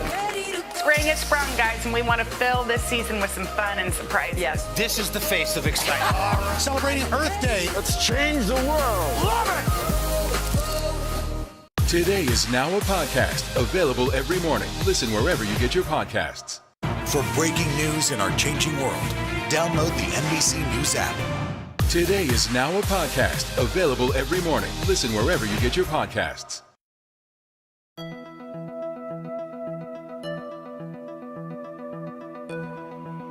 Welcome back to a Today All Day live special, COVID in the Classroom, a guide to unvaccinated kids. We're continuing to answer all of your questions today about what this school year will look like and how it will affect your loved ones, your lives, and your wallets. NBC News investigative and consumer correspondent Vicky Nguyen has been at the forefront of this discussion. Thank you so much for joining us today. Hey, it's great to be here with you, Chanel. Absolutely. So here's the deal. There were a lot of unexpected costs for parents last year. You talk about laptops and iPads for virtual learning, to paying for private tutors, learning pods, and more. What are some money-saving back-to-school tips you can give parents? The struggle is real, Chanel, right? The National Retail Federation is estimating parents are going to spend $850 this year on school supplies. That's up about $60 from last year. So the first thing I want you to do before you spend a penny is to call your school district to find out if they have any electronics for your child. If they need a laptop or a tablet, see if the district, not just the school, has any extras. Then consider the secondhand market. So that's sites like Swappa, Trademore, Gazelle. They have great secondhand electronics. Wait, I have a question. Yeah. So what if you've never heard of those sites? Yes. I'm a parent, I'm in the news business, and I wouldn't even know how to I don't even know anything about those. You can do an internet search for used electronics or gently used electronics. I like these sites because the equipment is vetted, and also a lot of times they offer a warranty. So Swappa, Trademore, Gazelle. Those are ones you can look for. The other thing I want you to consider is shopping early, because the sooner you can get out there, the more selection you have. Take advantage of the sales online, but don't hesitate to bring some of those prices to a brick and mortar store and say, hey, can you match this? Can you beat it? Okay. All right. So we had a lot of viewers submit questions. So let's get to some of them. The first one is from Kristen on Instagram. She asked, how do we get information on whether faculty is vaccinated? That's a good question. We must provide kids records, yet no idea about the staff. Yes, this is a sticky situation. If you're lucky, you live in a district like New York City, which is the biggest public school district in the country, just yesterday announcing they will require vaccinations for all teachers and staff. LA Unified, second largest, already made that requirement. But here's the thing, it's okay. We talked to legal experts, we talked to etiquette experts. They say it's not illegal or rude for you to just be direct and ask the question. Sometimes it helps to lead with your own vaccination status, like, hey, I'm fully vaccinated. They suggested one way of talking to your educators at school, just saying, you know what, vaccinations are really important to us.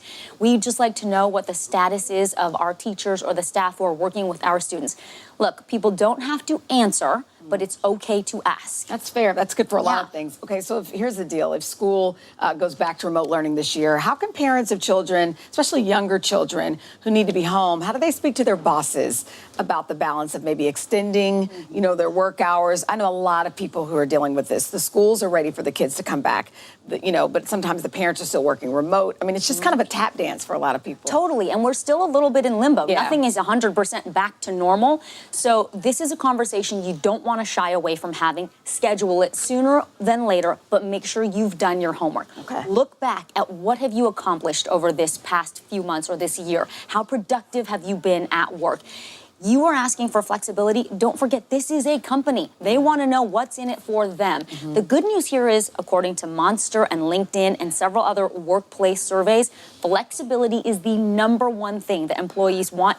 Bosses know that. They're probably more willing to accommodate that now than any other point in history because we were all forced to have to work remotely, and some people shined and excelled. If you were one of them, then don't hesitate to highlight those accomplishments. Ask for what you need. You might not get it all at once. If you're asking for 5 days from home, ask for 2 or 3 and Good say, advice. can we revisit this in a few months and then have another conversation? So the door is always open. It's constantly evolving, but you got to ask for what you need and make sure you tell them what you bring to the table too. That's so good. So let's ask another question. This is from Instagram. This is a good question. How will school systems keep up with their teacher shortages and bus driver shortages due to mass resignations due to the pandemic? Yes, this is a very real concern. The National Education Association has said it is chronic underfunding and understaffing, but the pandemic really exacerbated this. So some districts are getting creative. They're trying to offer $2,500 signing bonuses for new bus drivers, for teachers. Some are relying on student teachers who are getting their master's degrees to come into the classroom. Others are asking for their substitute teachers to spend extended periods of time in the classroom. You know, we heard of a district in Delaware. They're giving parents $700 per student because they don't have bus service this year. Really? So they're trying to help offset the gas and transportation costs for parents. So yeah, it is a tough time. Support your school districts, but realize that schools are trying to be creative about how they get people back in the classroom. That's good. We have a great questions today. This one is from Carol from Facebook. She wants to know, why hasn't anyone come up with a shield for children? She says it would make things so much easier. Yeah, so Carol, I think you're talking about those face shields. We saw a lot of them early on. And in the early days, some people were saying, well, these are effective. They provide eye protection. But as we've learned more and more about how the coronavirus is aerosolized and how it can travel, there are some concerns that because the shield only covers sort of your eyes and your mouth, but there are big gaps underneath your chin, they're not recommended as a substitute for face masks. But I did bring this, Chanel. We talked about this over the year. It's called the Clear Mask, right? Okay. So this is something that actually works really well for teachers of deaf students or deaf students,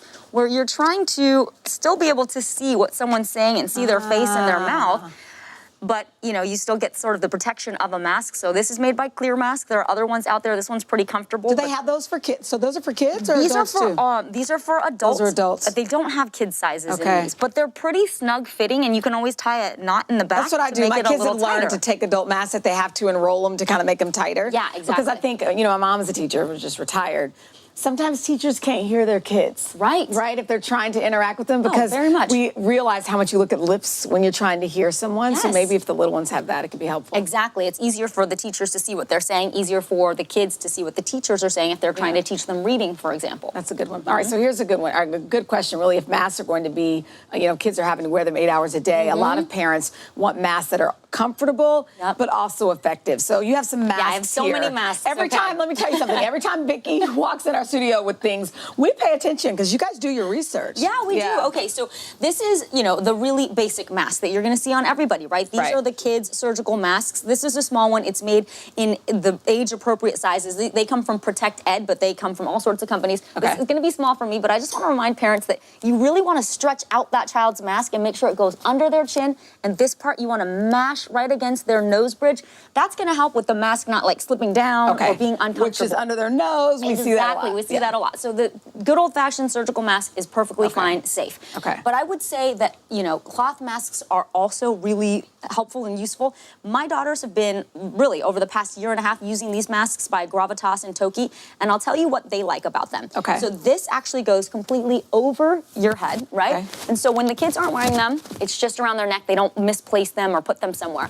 Then, again, this is small for me, but the other cool thing is you can actually just kind of loop them over your ears, and then it hangs around your neck. So it's not tugging on your ears the way some of the traditional masks do. So if that's a problem for your child, you want to try this kind of design. The other option is this mask actually also goes over their head. So for like a toddler, see, that goes over their head. It stays a little better? My daughter started wearing this when she was 4, one of them, the youngest, and it was fine. It stayed on. She wore it through pre-K, had no problems. The other mask that I also like, this one's made by Blue Cut Apron, but what I like about it is if you do like the ear loops, look for ones that are adjustable, see? So then it's all about the fit. So the best mask for your child is the one your child's gonna wear, and you want 2 layers. Always remember that, 2-layered mask. This is good because it's a nice, tight cotton weave. So I was gonna ask you that because we were hearing about, we know N95s are good. These are second best is what we've heard that. We've heard the cotton isn't as good. How do we know? So we look with what the experts have been telling us, the public health experts and epidemiologists. The 2-layer cotton mask is very effective, especially what do kids need these for? When they're in the classroom, they're typically going to be about 3 feet away from their classmates.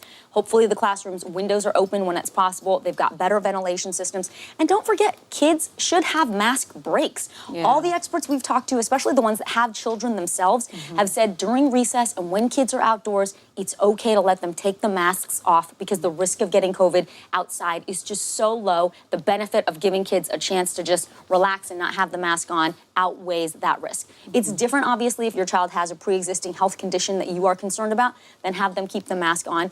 And honestly, kids have been so resilient. I mean, I doubt you've heard your kids really complaining. 100%. I like to follow rules. That's what I was going to end on. I know there are a lot of parents who are watching right now. Your kids perhaps were fully remote last year, so this is your first time, putting the kids back in school. I will tell you, my kids were in school last year. I didn't get a single complaint. And their parents, the parents of my friends' kids or my kids' friends, they all say, kids didn't complain. Almost to the point where when we told them, you're outside, you can take them off, the kids would still keep them on. My daughter likes to wear it in the car. She doesn't like the way the car smells. It's almost like a blanket. She just wears it's fine. It's really the parents, it's the adults that are more in a tizzy about this. And I get it. You want your, your teachers to be able to see your children's faces. I totally understand. Masks are not forever. We're almost on the other side. But vaccinations are going to make a big difference. Kids who can't get vaccinated, that's why people are asking them to wear masks in the time being when they're with other kids, because we know they can transmit COVID. Vicki, is always solid information. Always good to be with you, Chanel. Isn't she good? I know. All right, helpful tips. Up next, we are answering the #1 question we received. That's right after this.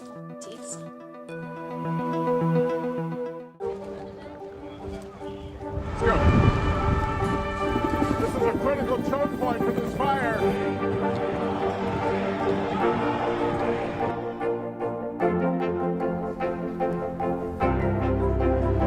And good evening from New Orleans. Nice to really spend some time with you. Appreciate it.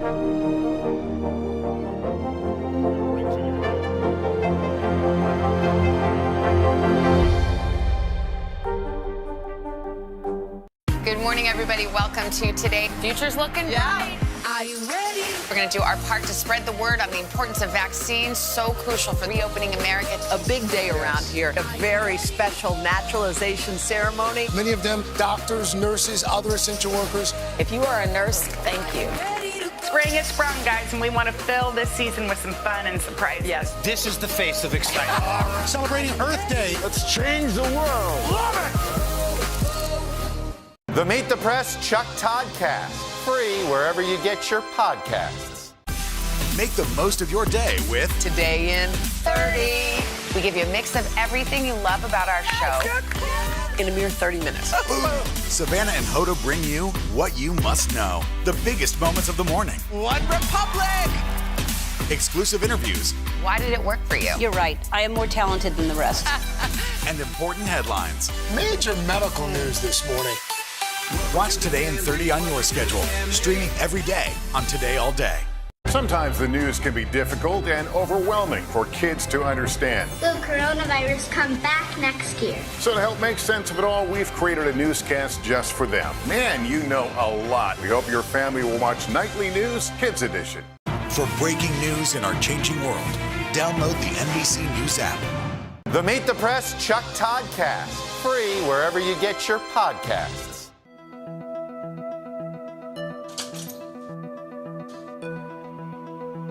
Welcome back to a Today All Day live special, COVID in the Classroom, a guide to unvaccinated kids. We're back with NBC News senior medical correspondent, Dr. John Torres, and now joined by Dr. Tina Carroll Scott, board-certified pediatrician and medical director at the South Miami Children's Clinic, to continue answering your questions. Thank you both for checking in with us today, once again. Thank you. You bet. Let's dig in. We have a lot of video questions. So I want to start with our first one. Dr. Carroll Scott, this one is for you. It's from Tiffany. Take a look. Hi, this is my daughter Arabella. She's 2 and she has Down syndrome. And I'm wondering if somebody her age with Down syndrome is at greater risk for severe disease and death from COVID-19.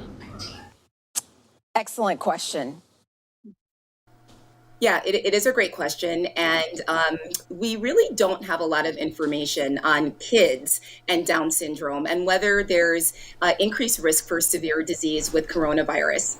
It is true, however, that many adult people with Down syndrome are at higher risk for serious illness due to the immune deficiency related to Down syndrome and higher frequency of other conditions such as heart disease, diabetes, obesity, and other respiratory difficulties associated with a higher risk for serious illness. But with that said, the Delta variant could be a game changer with its higher rate of transmissibility and more kids being infected and hospitalized. So this will put not only kids with chronic medical conditions at risk, but even healthy kids, which we're seeing in many states now with low vaccination rates. So that's why it's so critically important for every eligible person 12 years and older to get vaccinated as soon as possible so that we can protect those young children who are not eligible yet, and especially those that are medically vulnerable.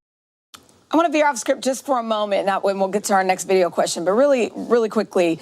I have a lot of friends. My son, for example, turns 12 on Friday. He's a small little guy. I'm not the largest person in the world. And I've talked to a lot of friends who have kids who are on the smaller side, and their thought is, you know, are they too small? If the vaccine isn't ready for an 11-year-old and my 12-year-old is the size of a 9-year-old, for example, should I wait for a little bit? I know it sounds crazy, but I've heard so many parents, you know, amongst ourselves talk about this.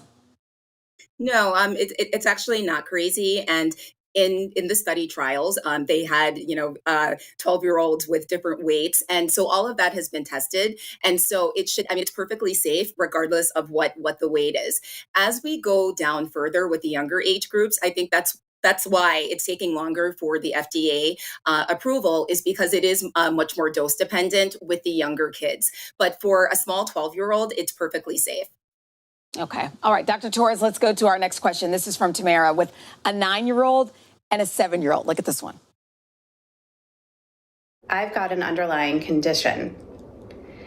While I'm vaccinated, I'm still concerned that my children may bring home COVID-19 to me. What will the efficacy of my vaccine still be in the fall if I had the vaccine in the spring? These are great questions. Dr. Torres? You know, these are great questions, and especially the fact that she has an underlying condition that could put her at a higher risk for complications from COVID. Does need to be a little more careful, especially with children going back to the classroom. Hopefully in that classroom and in that school, they're masking, the staff is vaccinated, all those things that can really help make sure that nothing is brought back to the house. But as far as the effectiveness, the efficacy of these vaccines, well, we know they have started to decrease for a couple reasons. One is because of time. These vaccines have started to what we call wane over time. In other words, they gave a very robust immune response back in January, February timeframe when people were getting vaccinated. And we talked about 95, 94% efficacy. We were hoping, if you remember, to get about 50%. That was the main goal over a year and a half, 2 years ago. We were surprised when we got this 94, 95%. But we also knew that over time that would start to wear off. And it looks like that is indeed happening, especially in other parts of the world where we're seeing about the 8-month point is when it starts to drop off a little bit. Unfortunately, that also coincided with the Delta variant coming on. And the Delta variant, we know, is much more contagious, seems to be able to break through the vaccine a little bit more. But in spite of that, we do know that right now it looks like this efficacy, this effectiveness has dropped down a little bit, but by a little bit, we're still talking in the 70-ish% range. And so she definitely needs to protect herself because she has an underlying condition. Again, checking the schools to make sure everything's okay there, but also talking to your doctor. They just recommended third dosing for those with these types of medical conditions. Does she qualify for that? Should she be getting a third dose? And we have found out that with that third dose, it really boosts her immune system back up to that level, that high level that we really like. And for the rest of us, getting booster shots when that time comes is going to be important as well to make sure that we get that robust response, and that robust response stays as long as possible, especially while we're trying to defeat the Delta variant and we're trying to get through this pandemic, Chanel.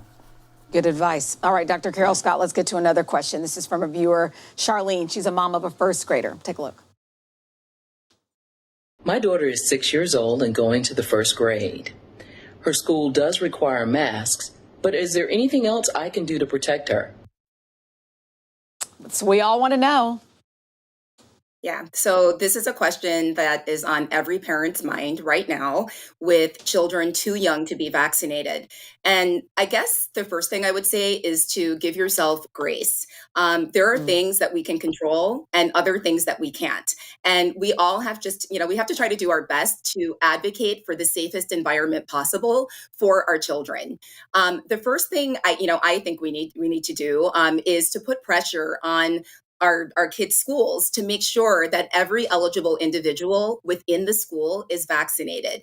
Parents have to raise their voices now more than ever to make sure that the schools are setting children up for success and not failure.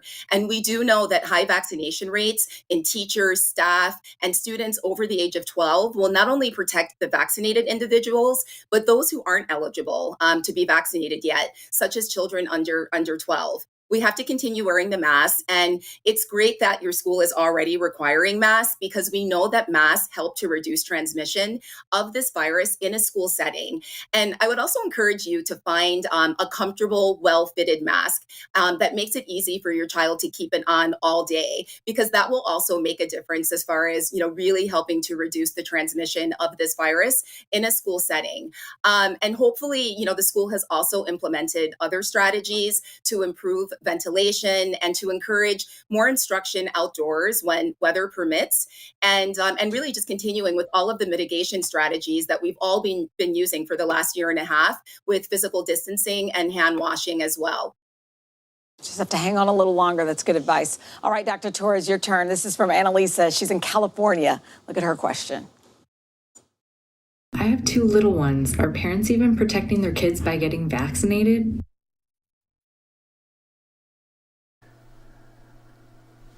Absolutely, by far. Parents are protecting their children by getting vaccinated. And here's the way to look at it. We call it the Swiss cheese approach, doing the layered protection, because everything going on here is like those holes you see in Swiss cheese. They're not necessarily lined up. So if you can get layered protection, you can certainly help out. And that means social distancing. That means wearing masks. That means washing your hands, sanitizing your hands. That means contact tracing, making sure those around them are protected as well, and they're protecting you and your children. But the biggest thing by far is to make sure that the adults around the children are vaccinated, because like we've talked about, children under the age of 12 can't get their vaccines yet. And so the best way to protect them is to make sure that we as adults who are around them are fully vaccinated. That means we're much less likely to catch the virus. We're much less likely to spread the virus to them. But we also know that that's not an absolute. That's not a guarantee. And so that's why you want those other layered approaches as well, especially if you're in different environments, indoors with people who might not not be vaccinated. You wear masks, social distance, all those things that we know work. And, 2 years ago, none of us would have ever thought about asking somebody's medical status when they come to your house. Well, now it's not rude at all to say, if you're going to come to my house for a play date, if you're going to come to my house for dinner, what's your vaccination status? I want to protect my children. I want to make sure they're safe. Are you fully vaccinated? And if you're not fully vaccinated, it's not rude to say, let's wait until after the pandemic. We'll pick this all up again. You know what? I'm so glad you mentioned that. And it can be uncomfortable. I had to do it with a relative, a cousin coming into town.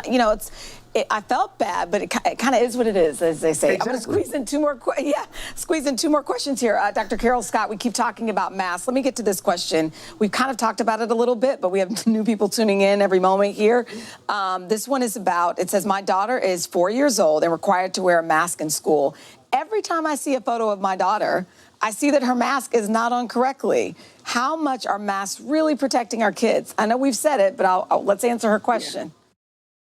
Okay, so the most important thing is finding a mask that fits correctly and allows for easy breathing. And I have to say, even as a physician, it's hard for me to find a mask that fits comfortably, that decreases my own fidgeting. So I think finding a mask that's made specifically for kids, especially younger kids, that fits properly, allows them to breathe easy without gaps around the sides. And I think even adjustable ear loops are useful as well with younger kids. And I think just reinforcing why masks are important and modeling that behavior when you go out in public with your children, so that it's not just a behavior for the school environment. Kids are inherently rule followers and they want to be good citizens. And so I always make a point to applaud my young patients who wear their mask correctly in the office. And I thank them for helping to protect those around them who could get really sick from the virus if they got infected. And remember too, that the mask alone won't protect kids in school. So it is going to be a layered approach, as we discussed before, which includes vaccinations for those who are eligible, hand washing, the distancing, testing, and contact tracing as well. All right. So the number one question is there an end in sight? Will this be with us forever? I'm going to have to push a pause button there. You're going to have to answer that question after the break because we have to take a quick break. So think about that answer because I think that's what everybody wants to know. So thank you guys, and we'll talk to you in just a bit. Coming up, and then we have some good stuff here. Stick around. We have kids asking questions later in the show. They're going to do that. All right, up next, how does another school year clouded by a pandemic affect our kids' mental health? There's another layer to all of this, and how can we protect our kids physically and emotionally? Hang with us. We're going to talk with a psychiatrist coming up in just a bit. Stay with us. Good morning. Welcome to Today. Start your day with us every morning. Get your daily dose of news on the go with the Today podcast. And stream Today anytime you want. Today, all day. Every day. Wherever you are, Today is there. Make the most of your day with Today in 30. We give you a mix of everything you love about our show in a mere 30 minutes. Savannah and Hoda bring you what you must know. The biggest moments of the morning. One Republic! Exclusive interviews. Why did it work for you? You're right. I am more talented than the rest. And important headlines. Major medical news this morning. Watch Today in 30 on your schedule. Streaming every day on Today All Day. Today is now a podcast available every morning. Listen wherever you get your podcasts. Good morning. Welcome to Today. Start your day with us every morning. Get your daily dose of news on the go with the Today podcast. And stream Today anytime you want. Today, all day. Every day. Wherever you are, Today is there. Good morning, everybody. Welcome to Today. Future's looking bright. Are you ready? We're going to do our part to spread the word on the importance of vaccines, so crucial for reopening America. A big day around here, a very special naturalization ceremony. Many of them doctors, nurses, other essential workers. If you are a nurse, thank you. Spring has sprung, guys, and we want to fill this season with some fun and surprises. Yes. This is the face of excitement. Celebrating Earth Day. Let's change the world. Love it! For breaking news in our changing world, download the NBC News app. Today is now a podcast available every morning. Listen wherever you get your podcasts. Sometimes the news can be difficult and overwhelming for kids to understand. Will coronavirus come back next year? So to help make sense of it all, we've created a newscast just for them. Man, you know a lot. We hope your family will watch Nightly News Kids Edition. Welcome back to a Today All Day live special, COVID in the Classroom, a guide to unvaccinated kids. As a mom, I know it is not only our kids' physical health that we all worry about, it's also the mental toll another year of masks and social distancing could have on them. So to answer all of your mental health questions and concerns, we're joined now by board-certified psychiatrist Dr. Sue Varma. Hi, good to see you today. Hi, Chanel, great to see you. Let's dig in here. This is looking like another tough year. Are our kids at their breaking points, or are we projecting onto our kids because a lot of parents are stressed? Yes. So yes and no. So I don't think our kids are at their breaking point because kids are super resilient. But I can tell you this much, Chanel, that the numbers have gone up in 2021 when we look at emergency room visits for children. We know that in February and March of 2021, emergency room visits for teenage girls for suicide attempts had gone up by 50%. The CDC also said that 25 to 30%, they saw an increase in emergency room visits for child mental health, child and adolescent, young adult health. So we do know that the numbers are up. Breaking point, that still remains. And I think a lot of it has to do with what we can do in prevention and early detection and early treatment. That will make the biggest difference. Let's talk about talking to our kids. I have 3. One of them, an open book, my daughter. I don't even have to ask her a question. My other ones, not so much, especially my oldest. If you have a child who isn't as open to just having a conversation, what kind of questions can we ask our kids to get a better understanding of how they're feeling going into the school year?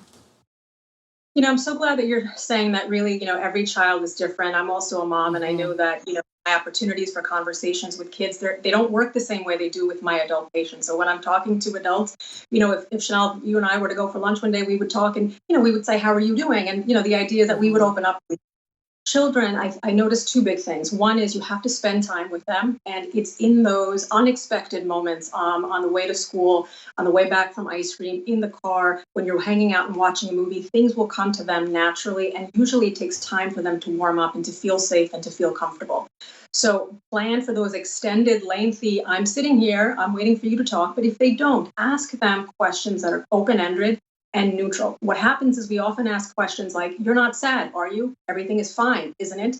And there's a way to invite conversation and there's a way to shut it down. If you were to have a more neutral, gentle question to say, how is everything? And then make it more narrow and specific. How are you feeling? How are you feeling today? How are you feeling about your friendships? How is that, mean girl or mean boy stuff going on in school? How are you finding your classes? Is it hard? Are you enjoying it? Which is your favorite class? And another thing I find really helpful is asking them about their friend. What I love about this is that it takes the focus off of them, but it still lets you know what's happening in their peer group. And a lot of times children will express what they're feeling through other people. So-and-so is thinking about trying, a substance. So-and-so is talking about getting peer pressured into X and Y. What do you think about that? And they're testing you out. They're feeling you out to see, is this something that's going to make you angry? And the minute they see that you're angry, they're going to want to shut down and move away. So when you notice they're talking about their friends, don't cast a stone on their friend. Be like, oh, that's interesting. I wonder what was going on in that mind. And a lot of times fiction, reading books, watching TV, talking about characters and complicated situations that the characters fall into make it very safe ground for children to talk about their own feelings. Is there anything, I think you've probably alluded to it, is there anything as parents we can do now to help, I guess, our kids' mental health issues that could surface, especially from this pandemic in the future? Anything else we need to be doing in this moment? Yes. Number one, we have to recognize the warning signs. I can't stress this enough. It's recognizing the warning signs and then immediately talking to your pediatrician. And don't say to yourself, I might be overreacting. Am I going overboard? Let your doctor be the one to figure that out. And I would say book a mental health visit specifically if you're seeing symptoms or signs of low mood, the person is not getting out of bed, the child isn't interested in activities, their grooming has gone down, they're clingy, they're isolating, they're irritable, they're having difficulty sleeping at night, they don't want to go to school, they're talking about a lot of unexplained symptoms, my head is hurting, my stomach is hurting, and you've gotten everything checked out. They're regressing in their behavior, they're bedwetting. So even a very quick pediatrician visit to say, hey, we're just doing a check-in. How is everything? How is school? And if you need to even leave the room if you think that your child might be open to, but that's something that I would leave up to the parent. But then I would say that even a few sessions of therapy can be really helpful, cognitive behavioral therapy. What we do know is that when kids do access treatment, they get better. What you can do if your child able to access treatment, or you're waiting for an appointment and the wait times have gone up. We're finding that a lot of times when kids go to the ER for psychiatric problems, it might be a panic attack, it might be anxiety attack. They may not get an appointment for a long time. So I would say that carve in morning routines that are just about having fun. If your kid wants to watch a video, let them before school. If they feel really anxious and they want to do deep breathing exercise, have them lay down and put a stuffed animal on their belly and say, let's just count, let's just have fun. Let's see what you can do with your stuffed animal. Can you move it? Some people really find benefit in coloring books. Some people might want to do a quick bike ride. Exercise and movement is super helpful with kids. So is distraction. So is having rewards and planning fun things, having outdoor play dates with vaccinated adults and children that might be eligible. But really just, I call them the 4 M's of mental health: movement, mindfulness, mastery, and meaningful engagement. Get your kid into a new hobby, get them involved in the kitchen. Dylan is always doing that with her son. So get your kids to get their hands dirty, get them to garden, get them to plant, get them in nature, hikes, walking by the water, get them out of their head is my point. Really quickly, you know what I'm noticing? The little ones, it's easier to facilitate that breathing or yoga or getting my 9-year-old in the kitchen.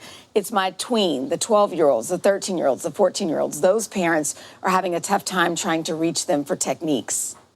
Yes, it's really hard. And you know what? Sometimes I say that having a trusted adult or a cousin or somebody that might be closer in their age, if there's a young adult in their family, like an older cousin or a relative in their 20s, like sometimes they're not going to be the be all and end all. And the kids associate a lot of times parents with discipline. You want me to do something, stop annoying me, stop telling me to clean my room.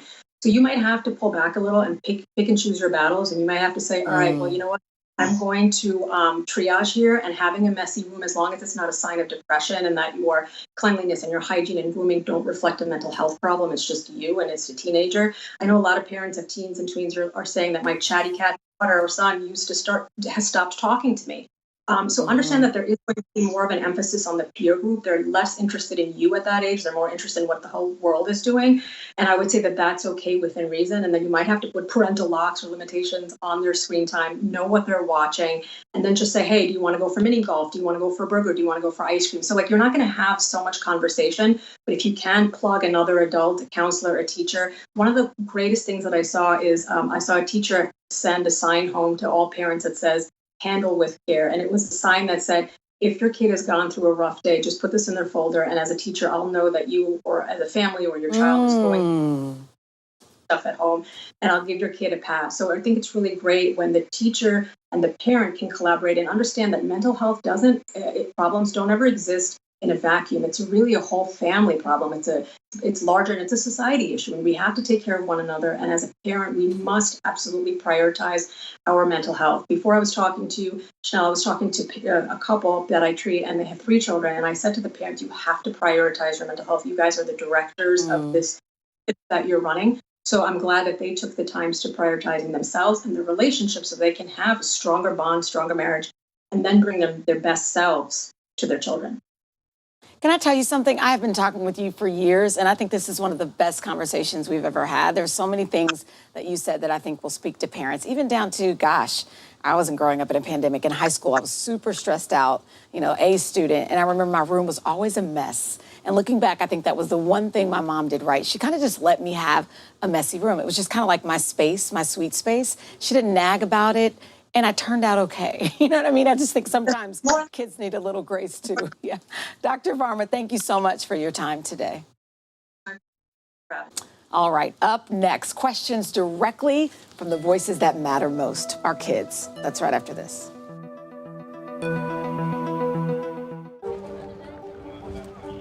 Let's go. This is a critical choke point for this fire.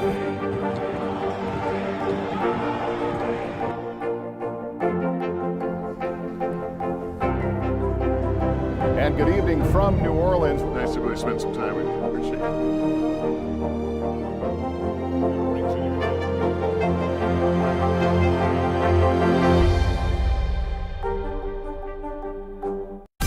Make the most of your day with Today in 30. We give you a mix of everything you love about our show in a mere 30 minutes. Watch Today in 30 on your schedule, streaming every day on Today All Day. Make the most of your day with Today in 30. We give you a mix of everything you love about our show in a mere 30 minutes. Savannah and Hoda bring you what you must know. The biggest moments of the morning. One Republic! Exclusive interviews. Why did it work for you? You're right. I am more talented than the rest. And important headlines. Major medical news this morning. Watch Today in 30 on your schedule. Streaming every day on Today All Day. Let's go.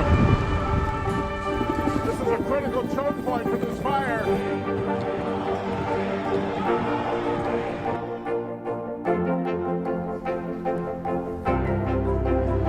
And good evening from New Orleans. Nice to really spend some time with you. Appreciate it.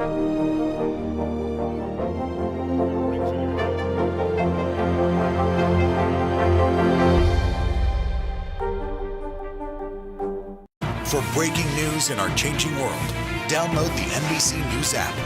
The Meet the Press Chuck Toddcast, free wherever you get your podcasts. Today is now a podcast, available every morning. Listen wherever you get your podcasts. Welcome back to a Today All Day live special, COVID in the Classroom, a guide to unvaccinated kids. Our goal when we began working on this special was to help you prepare to safely and confidently send your child back to school. We know as parents we have a lot of questions for the experts, but so do our kids. So we asked them to let us know what was on their minds. And to help us answer those questions, we're back with board-certified pediatrician and medical director at the South Miami Children's Clinic, Dr. Tina Carroll Scott. Thank you again for talking with us. So let's hear from some kiddos, shall we? Sure. Okay, so our first one is from, I like this name, Ashton. He's 5 years old. Listen to this. Is it safe for me to eat lunch and snack at school? That's a fair question. Yeah, and it's actually a great question. And I think the easiest way to answer you is to say that there are safer ways for you to eat lunch and snacks at school, which will help to reduce the spread of this virus. Probably the first thing is distancing. And so even, being away from another student, a minimum of 3 feet is helpful. And I know that's not always possible in all school settings, but the further away that you can be away from another student during lunch, the better off it's going to be as far as reducing spread. If you live in an area where the weather permits and your school allows you to eat outside, that's also a great option. The more ventilation you have, the better it is as far as reducing transmission of this virus. And there are some schools that are also allowing students to eat meals in the classroom with the same group of students. And that also has been found to be helpful as far as reducing transmission of the virus. But there's no 100% effective way to do that in a school setting with, especially during lunch and with eating snacks. But again, trying your best is all that we can ask. And I wouldn't get very stressed out about that. The most important thing is that you're in school and you're able to socialize with your friends and hopefully have a more normal experience this school year than last school year. All right, let's squeeze in one more. 6-year-old Joaquin, take a listen to this. Is using hand sanitizer at school the same as washing my hands? So it's not exactly the same. So washing your hands with soap and water for at least 20 seconds is the preferred method. But with that said, that may not always be available to you in a school setting. And so using hand sanitizer is a great second option. And making sure that you're choosing a hand sanitizer that's alcohol-based. And you're probably not going to know this, but hopefully your school has alcohol-based sanitizers that have at least 60% alcohol. And that's a great option as well and more readily available. We only have seconds left. Is there an end in sight? I teased this. This was the number one question. What would you say? Yeah, so there is an end in sight because all pandemics eventually end.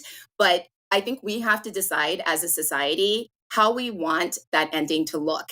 And if we value not only our own lives, but those of people that we may not even know. And I think that's, what's clear from everything that we've seen over the last few months is that the vaccines are a key component to ending this. And it can't be only certain individuals or groups getting vaccinated. It's going to take every eligible citizen doing the right thing. Dr. Carol Scott, to all of our experts, thank you for talking with us today. I'm sure we'll be talking to you again. And as you can tell, information is constantly evolving, so be sure to check with your district and your state. This has been an excellent conversation. I hope it's been helpful for you. We'll see you soon. Let's go.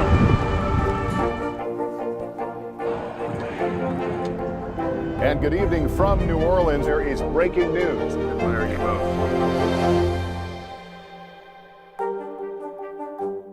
For breaking news in our changing world, download the NBC News app. Good morning, everybody. Welcome to Today. Future's looking bright. Are you ready? We're going to do our part to spread the word on the importance of vaccines, so crucial for reopening America. A big day around here. A very special naturalization ceremony. Many of them doctors, nurses, other essential workers. If you are a nurse, thank you. Spring has sprung, guys, and we want to fill this season with some fun and surprises. Yes, this is the face of excitement. Celebrating Earth Day. Let's change the world. Love it! For breaking news in our changing world, download the NBC News app. Today is now a podcast, available every morning. Listen wherever you get your podcasts. Let's go.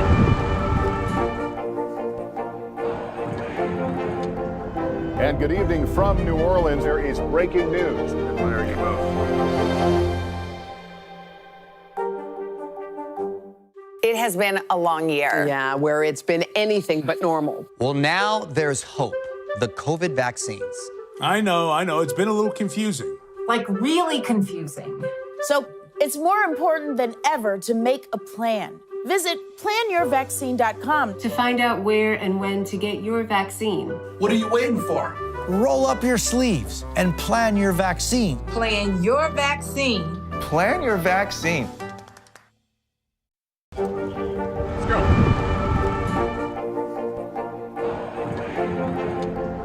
And good evening from New Orleans. There is breaking news. There you go.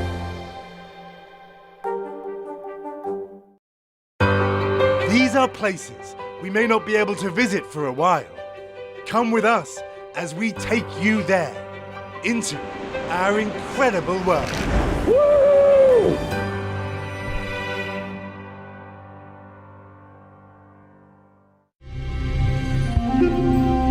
Jerusalem, Zion, the true shining city on a hill, home to one God, 3 religions, and many more names.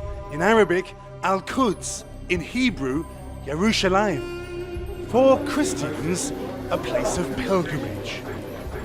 We are walking where the Bible says Jesus himself walked 2,000 years ago. To visit Jerusalem is to travel back in time, into history, and yet in this holy citadel, facts and faith are not always friends. Hello. Good to meet you. Good to Father see you. David Grenier from the Order of St. Francis here in Jerusalem meets us at the house where Jesus is thought to have held the Last Supper.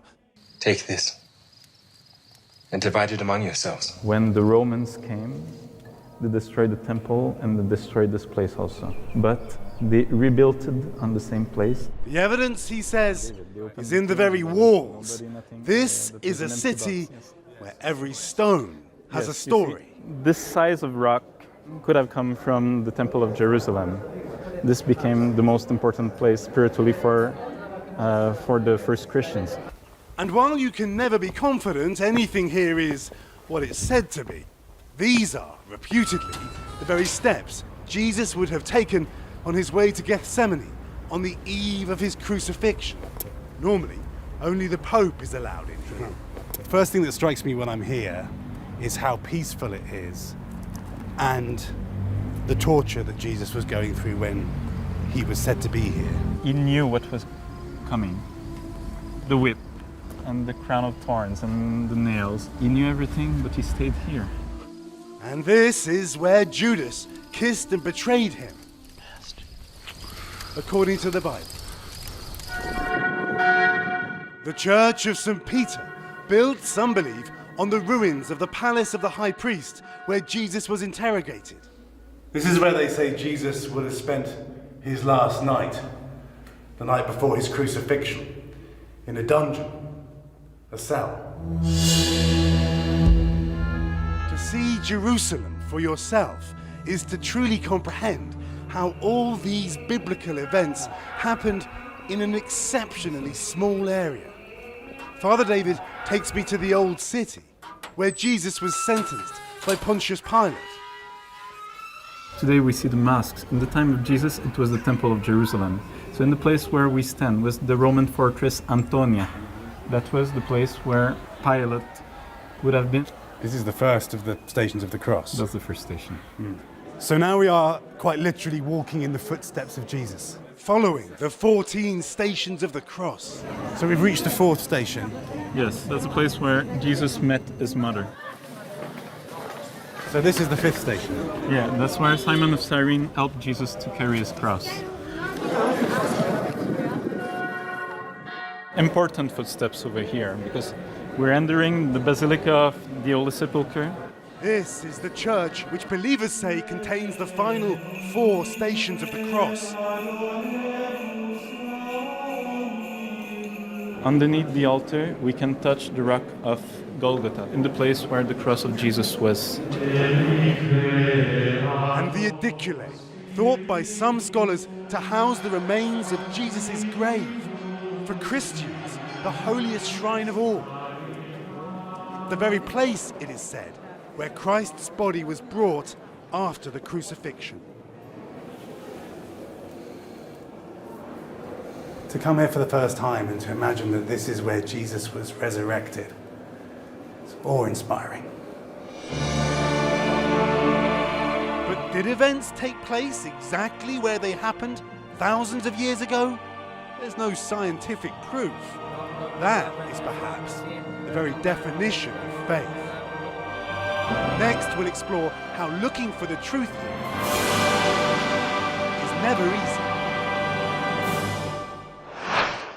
Good morning, everybody. Welcome to Today. Future's looking bright. Are you ready? We're going to do our part to spread the word on the importance of vaccines, so crucial for reopening America. A big day around here, a very special naturalization ceremony. Many of them doctors, nurses, other essential workers. If you are a nurse, thank you. Spring has sprung, guys, and we want to fill this season with some fun and surprises. Yes. This is the face of excitement. Celebrating Earth Day. Let's change the world. Love it! Some experts say that this bill still isn't enough. Do you accept that criticism? There's been a ton of confusion from the CDC. Can we try to clear some of this up? What are the issues that the party stands for? That seems to be the missing piece here. If it's Sunday, it's Meet the Press. For breaking news in our changing world, download the NBC News app. Let's go. This is a critical choke point for this fire.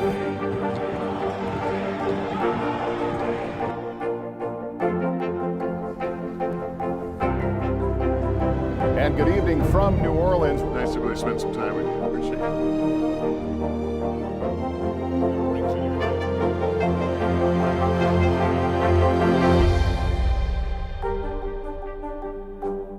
For breaking news in our changing world, download the NBC News app. The Meet the Press Chuck Toddcast, free wherever you get your podcasts. King David's city, where Solomon's temple stood, where scripture says the holiest of holies housed the Ark of the Covenant. The city visited, it is said, by Muhammad himself in a single night. Myth and mystery are in the DNA of Jerusalem. Yet that does not stop archaeologists here looking for the truth of the Old Testament, searching with the scripture in one hand and a trowel in the other. Deep underground in Jerusalem, archaeologists hope to find biblical clues beneath the layers of Roman occupation at the Western Wall. So we're underneath the men's prayer area in the Western Wall plaza. The men are standing above our heads. They think they're standing on floor. Well, they're not. They're hanging 10 meters in air. Pilgrims thousands of years ago. We joined Doran Spellman to witness what has been the world's biggest historical dig. And you can imagine this was open to the sun. It was a beautiful pilgrimage road here. In the time of King David, people walked this road to the Siloam pool mentioned in the Bible. There was music, there was incense, there were people singing. All of this is written about in Jewish texts. And now I'm reading Nehemiah chapter 3. And he built the wall of the Shiloach pool next to the king's garden as far as the steps that go down from the city of David. I've got something to show you here. Look at that. Wow. What's down there? That is an access route into the underground sewer of the city. This ancient tunnel is built at the time of King Herod, around 2,000 years ago. If we look at the Bible, this is Exodus chapter 39. It's talking about the robe worn by the high priest of Israel. And it says they also made bells of pure gold and attached the bells all around the hem of the robe. So the high priest is walking over here somewhere, and a golden bell tears off, goes through the drain, ends up in this tunnel, and 2,000 years later, we pull it out of the ground. But in these layers of history, is there evidence of biblical Jewish kings? David or Solomon? If there is, says archaeologist Doran Ben-Ami, he has not found it. The Bible never intended to speak history. It has its own purposes, but not telling you history. King David, Solomon. Nothing is here. Archaeologist Israel Finkelstein says finding proof in the past is not easy. The question is whether Jerusalem was this golden age city in the 10th century BC. So we are dealing with memories, tales, myths. The excavations have sparked controversy. These tunnels are beneath Palestinian homes. Above ground, one of Islam's holiest sites, the Al-Aqsa Mosque. In places, the search for answers beneath this city is unsettling communities above ground, looking for the religious truths of the past, disturbing people in the present. Now we leave Jerusalem, 20 miles out of the city, to a remote hilltop where archaeologist Yosef Garfinkel has found another kernel of evidence. So we're entering a city in the kingdom of King David. Yes, and this is the biblical city of Sha'araim. Your very big discovery was actually through something quite small. Olive pits, yeah. Olive pits. Just olive pits. Helped you figure this out. And they gave us the dating. The dating is 1000 BC. Okay. So olive trees like this lived here already 3000 years ago. It's amazing that little olives can lead to a discovery so big. The fortress town overlooks the Elah Valley and a famous biblical battle. This is where David fought Goliath. This is exactly the location, yes. So if we'd been standing here 3,000 years ago, from here we'd have been able to watch David battle Goliath. Sure. Was King David here? Of course, like every story here, some say yes, some say no. What is not in doubt is that around the same time, Jews were writing about who they were. Books which became fundamental to the way many of us see ourselves today. And for that, we are heading deeper into the desert, over the vast salt lake called the Dead Sea, to this desolate valley, where a secret was hidden for more than 2,000 years. It was to become one of the most important biblical finds of all time. This, the very place where, in 1947, texts that became world-renowned as the Dead Sea Scrolls were discovered in these caves by a Bedouin shepherd boy. And he noticed this open. He wanted to find a golden coins or a gold treasure or a diamond or whatever. But he didn't understand that what he found are much more than gold and diamonds. 10 jars, some of them were broken. And when he opened one jar, he saw 3 scrolls. A Jewish tribe, in terror of the Romans, placed jars containing precious parchments in the caves, planning to return later. They never did. It's incredible to imagine them in here, hiding those early biblical texts. But that's not the end of the story. Every fragment is important. It's like opening the oldest Bible in the world. This laboratory, home to 25,000 fragments of the scrolls, is still discovering hidden words in the parchment. You see, it says here Zamra. Zamra means to sing. Wow. This is a word that you never knew was there. They are using advanced image technology designed to detect patterns in the darkness of space. So you think about the people sitting in the cave in the desert with no tech at all, and then we are investigating them with the super high-tech technology. Utilizing the light spectrum and highly tuned cameras, the computer highlights even blackened scriptures. The bottom parts are completely illegible. And today, they are reading scrolls that are like coal. You can see the words mystically revealed. Yes. 70 years after they were found in a cave. It is amazing to read now all the black parts of the bottom of the scrolls which were connected to the soil. Today we can read them with all this technology. It is amazing.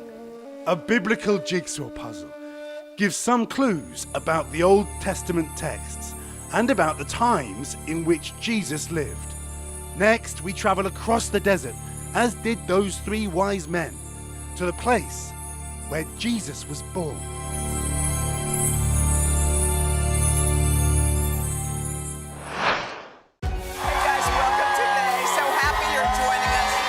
U.S. swimming star Katie Ledecky in the house. Eddie, come on out. You're making me cry. This is an incredible moment. Join us every morning on Today. Make the most of your day with Today in 30. We give you a mix of everything you love about our show in a mere 30 minutes.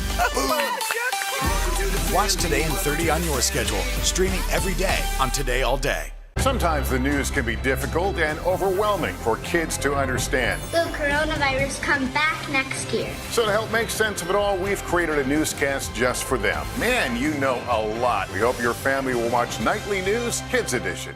Today is now a podcast available every morning. Listen wherever you get your podcasts.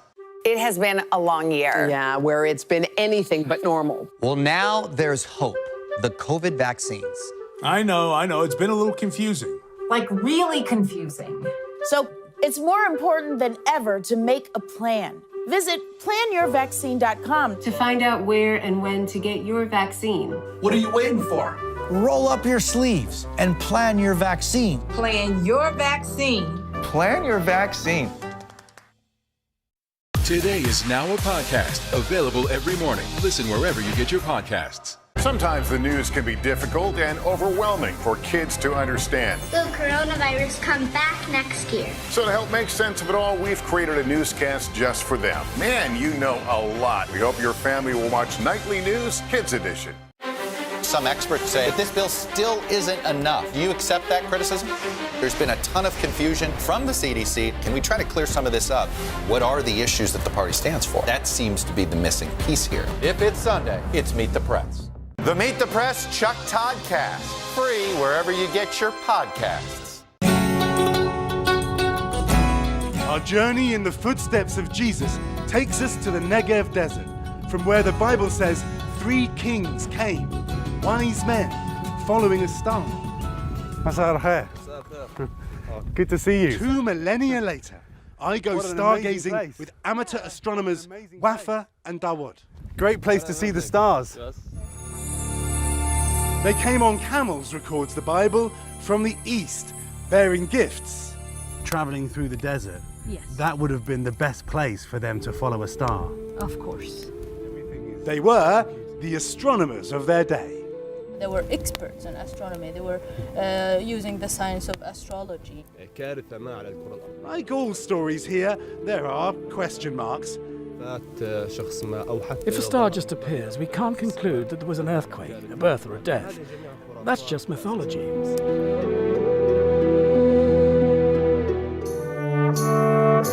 But according to the Bible, This is where the star guided the three kings to Bethlehem. And after 2,000 years, Main Street hasn't changed that much. This may be where the three wise men arrived in Bethlehem. Yes, actually this is one of the oldest streets at that time from where the three wise men came to Bethlehem. It's now called Star Street. Star Street. Star, the sign of the wise men. You can still buy some of those gifts that the three kings brought with them. They sell all kinds of spices. Frankincense and myrrh. You have to light it to burn it, yes. Right. Frankincense. Wow. Look at that. So expensive. Oh, this is a gift from kings. Yes. Yeah, for a new baby. And the third gift? Expensive. I don't have gold. You don't have any gold? No. This is the very spot where it's believed the three kings came to. Called the Church of the Nativity, it was built some 1,700 years later above what is thought to be that humble stable where Jesus was born. Look at this entrance. You enter through this tiny doorway. But once inside, the detail is exquisite. It's beautiful. From such humble beginnings, this incredible church and incredible story. Today's Bethlehem is beset by conflict.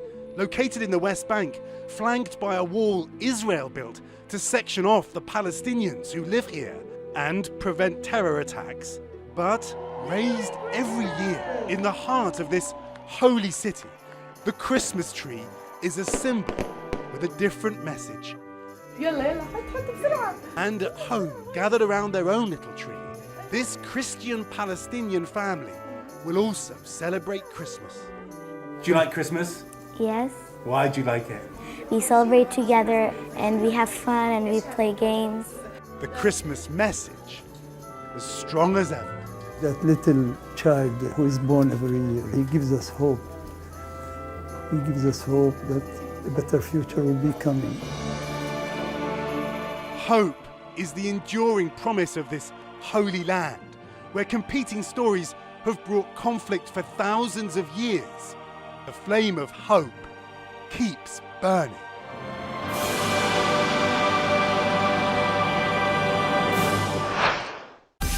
Make the most of your day with Today in 30. We give you a mix of everything you love about our show in a mere 30 minutes.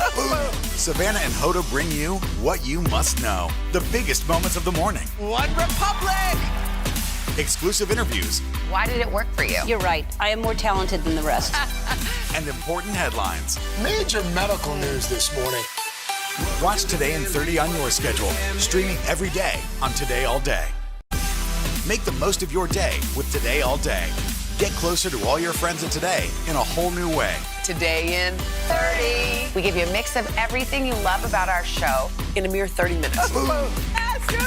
Shop today with Jill Martin. We're helping you shop like never before. The latest styles and biggest names. Today Food. Things are heating up in the Today All Day kitchen. Cooking essentials and recipe inspiration. Is that ready? Are you ready? Oh, I'm so ready. Only on Today All Day. Make the most of your day with Today in 30. We give you a mix of everything you love about our show in a mere 30 minutes. Savannah and Hoda bring you what you must know. The biggest moments of the morning. One Republic! Exclusive interviews. Why did it work for you? You're right. I am more talented than the rest. And important headlines. Major medical news this morning. Watch Today in 30 on your schedule. Streaming every day on Today All Day.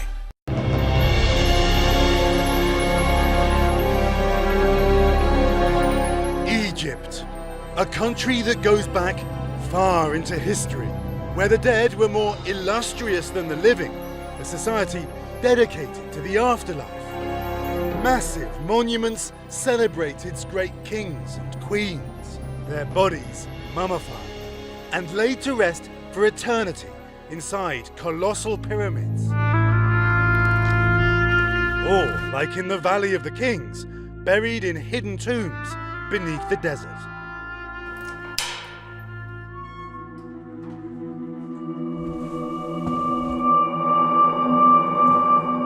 This is the tomb of Ramesses III.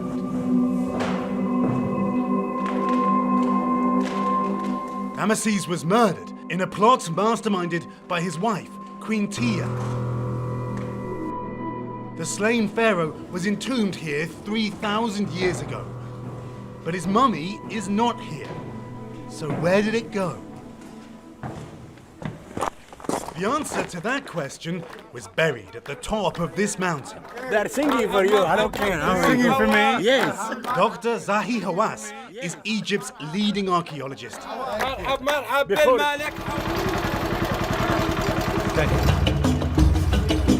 He's taking me into a narrow shaft, 50 feet down, inside the mountain.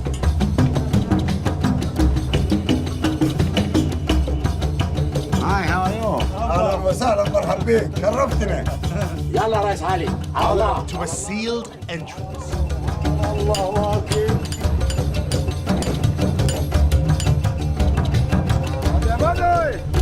Okay, Kirk.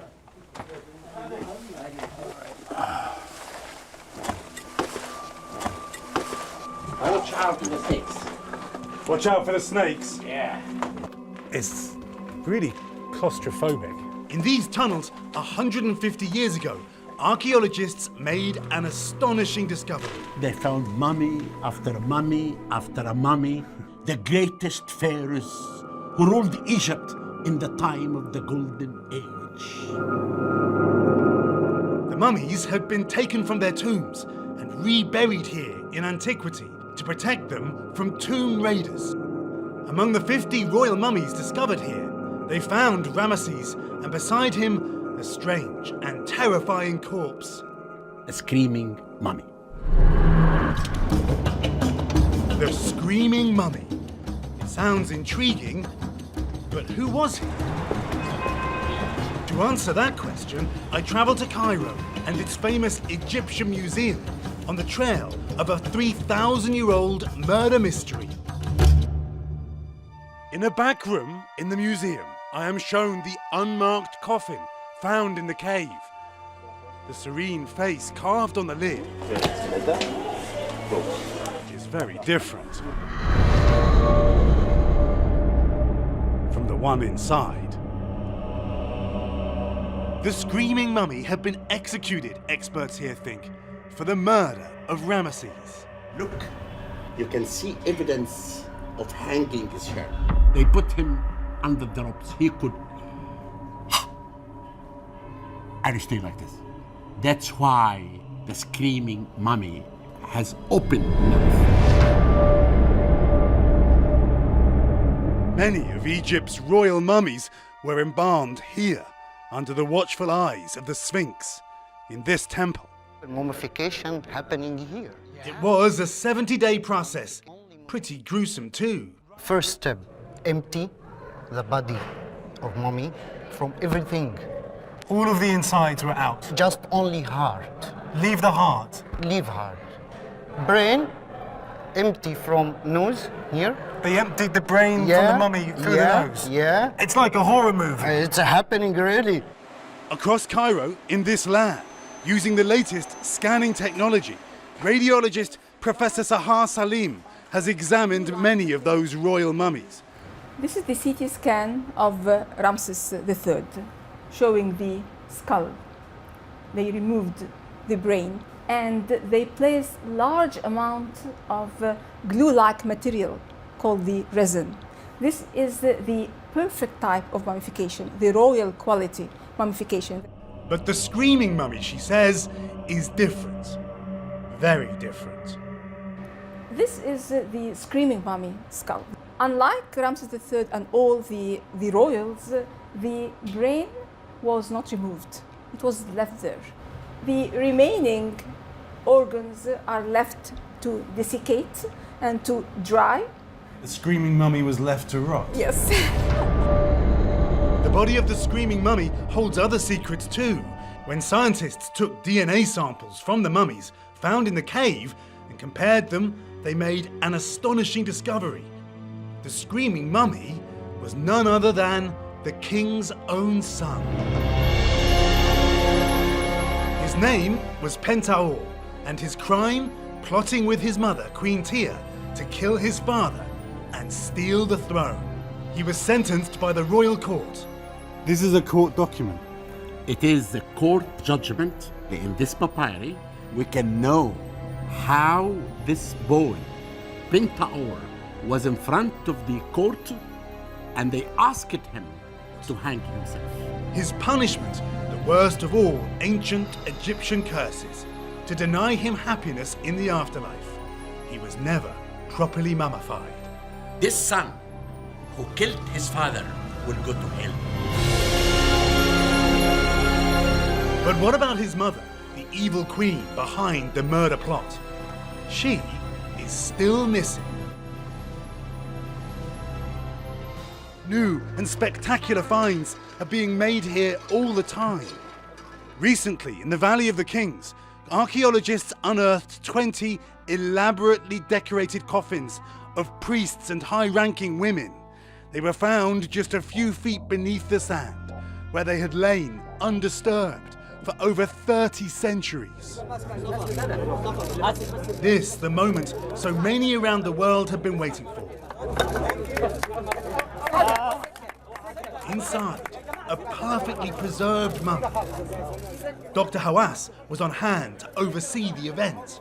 These are the best coffins I've ever seen for this period.